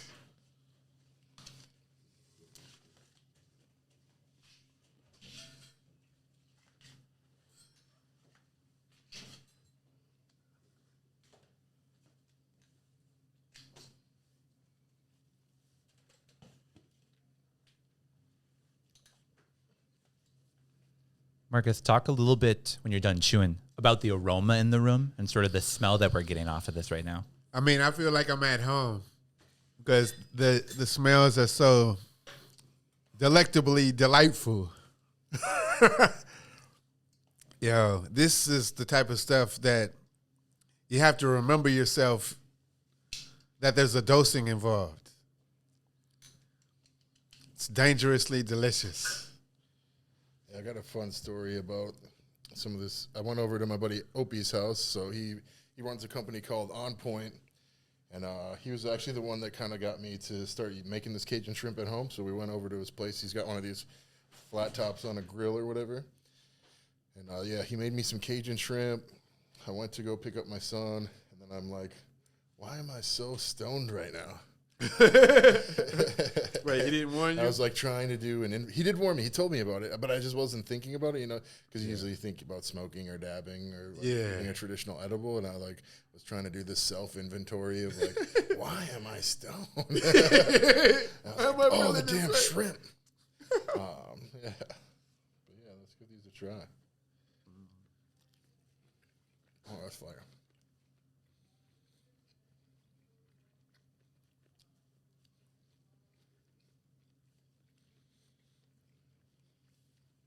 Yeah, that's delicious.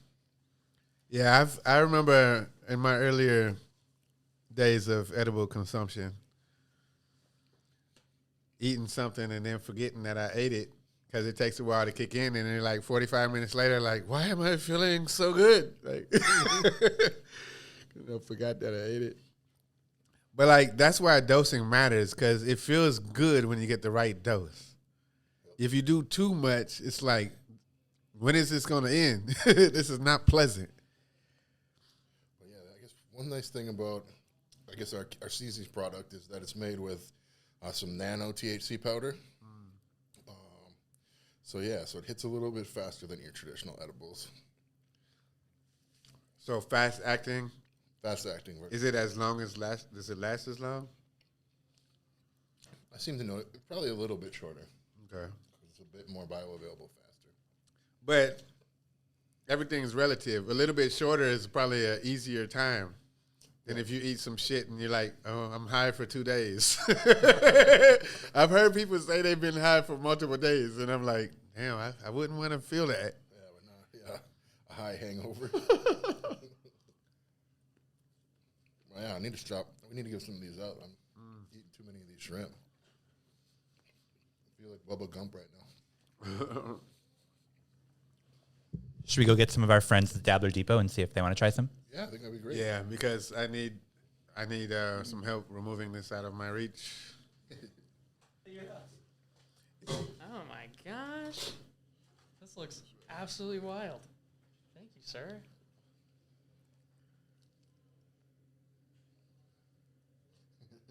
Shut up, that's Tell us so good. when you're done chewing. Tell us what you think. Tell us. That is incredible. It gives you, there's a little bit of like a blackened flavor on there. It like really, really adds to that. Like you get that spice, but like that, like really of that like blackened spice flavor, I think is like really where it's hitting. That is fantastic. Yeah. Wow. I don't know what to say. You can have some fantastic food too. Oh yeah, we are. We got the Maryland transplant. So From Maryland. Which one am I eating? Just grab one. Yeah, just grab one. Yeah. It smells so fucking good. Welcome to Minnesota. All right. Okay. That's really good. all You up right, in now here. I gotta hop in. One Get by the whole one. dabbler game. One by one. Hey, It smells good. Oh, we got one more. it smells good in here. And you can taste it too. Oh, shrimp. I can't have shrimp. Oh, right? Oh, but I need it for some chicken, maybe. Holy shit. Wow. I kind of floated over here like a Disney character, smelling like apple pie. I just kind of lifted off the ground. We love it. Hey. Hey, gang. hey, what's up, Jordan? Good. How are you? Yeah, this is awesome. So, how many bags did you use? Use 4 bags. 4 bags. There's about 20 shrimp in there. Sweet shrimp is about 1 milligram. That's awesome. That's super cool. Right, that's manageable. Right? Yeah. That could sub out Old Bay for me from Maryland. Like I could do like a big crab boil with that, and that'd be This awesome. guy also carries. You do like, crab boils? emotional Yeah, support. Nice. He I has love a it. tin of Old Bay with him everywhere he goes. It's his emotional support Old It's Bay. in the car so- right now. You have a Maryland flag? In my house, yeah. Yeah. We I swear cover- Maryland goes the hardest for their state flag. Yeah, we do. From all the states. I like the new For real. Minnesotan flag. Yeah, it's It looks dope. nice, Yeah. Yeah. Yeah, that old one, I would never have that in my house. Like, burn it. Their version of it's far better. All right, I just had to say, I was like, that's killer. I would put that on crabs right now. Well, you can get some over. Man, I yeah, mean, people these got are it. real Thanks, endorsements right here, live Thanks, on guys. it. That was incredible. Appreciate Thank it. you. We'll try not to eat any more of these. How does it feel? I'm going to eat one more. I might How does it feel to hear these These raving reviews. I mean, these are not paid actors. It feels really good. I think let's get this a little closer so you can hear me. Yeah, it feels really good that, my hard work is paying off and people are experiencing my product and have kind things to say about it and good reviews. And yeah, it's like actualization of all the hard work. Yeah, that must be fulfilling. It does. It feels nice. Yeah. Hell yeah. Yeah, I often think about people who like produce products, and do they ever like lose sight of the fact that like hundreds or thousands of people are like consuming it, and they're doing it for a reason, to feel good, to feel better. You know what I'm saying? So you're really like touching lives. Little things mean a lot. It really does. Yeah. I've had so many good emails about the nighttime tea. Yeah. Like helping people sleep. That's probably one of our biggest selling items is the nighttime tea. So it's like a blend of THC, CBD, and CBN in a lavender chamomile tea. And just, hearing people say that, it helped them get to sleep and stay asleep. And it's kind of a beautiful thing. It's nice to be able to make something that I enjoy, that also that other people enjoy and get a benefit from. Yeah, that's beautiful. I mean, besides getting high, having fun getting high, which is a good thing to do. I recommend it every day. A lot of people, like, they benefit because they got chronic pain or they got sleep issues or stress and anxiety, depression, So it's like it all boils down to wanting to feel better. So shout out to Cannabis for doing Cannabis, that. I think the medicinal application along with the recreational applications are great. Yeah. I mean, having fun is the thing. Like, we don't have to be focused on our illnesses. We should be focused on our wellness. And we're like, I'm going to get high because it's fun. And that's good. Keep playing. Keep your inner child. I mean, 21 plus. But stay in touch with your inner child. And that's another episode of Cooking with Clem.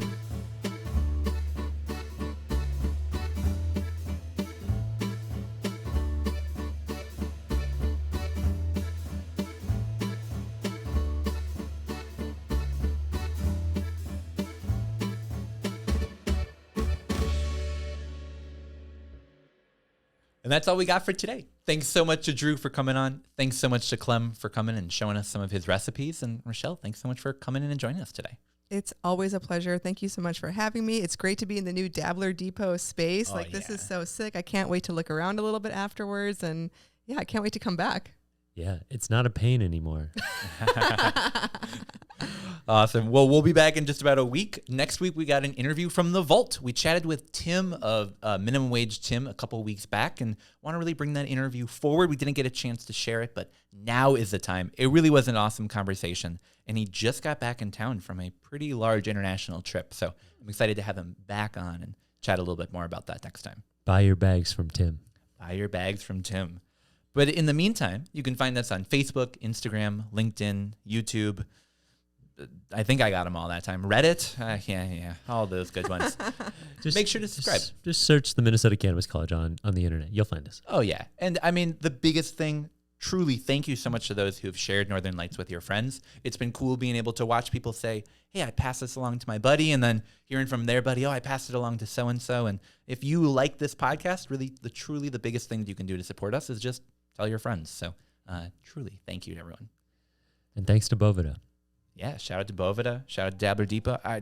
Such a cool industry to be part of. Save the Terps. We'll be back.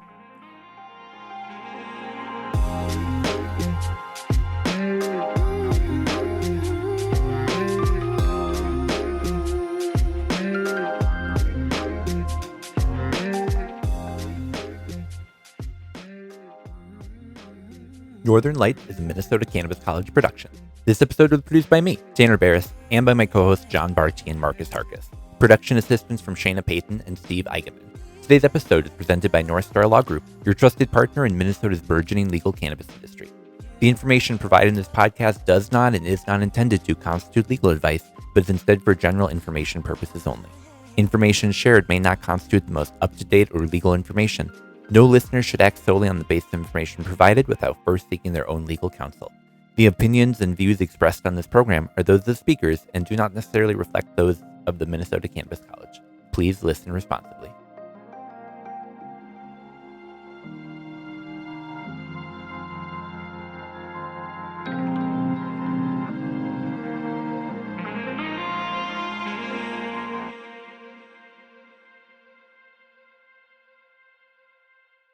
Oh, I had no idea that was the journey. That's awesome. I should do a story about those guys. And they had a magazine. Oh, that's right. I do remember that. Yeah. You should absolutely. Yeah, the Growler. Yeah, I remember the Growler. Yeah. Do they still do that? Not anymore. Oh, it's too bad. Oh. Yeah, one of the deaths of COVID. Rest in peace, journalism. Anyway. We're going to put that at the end. How funny. Oh, let's do that. Let's do that.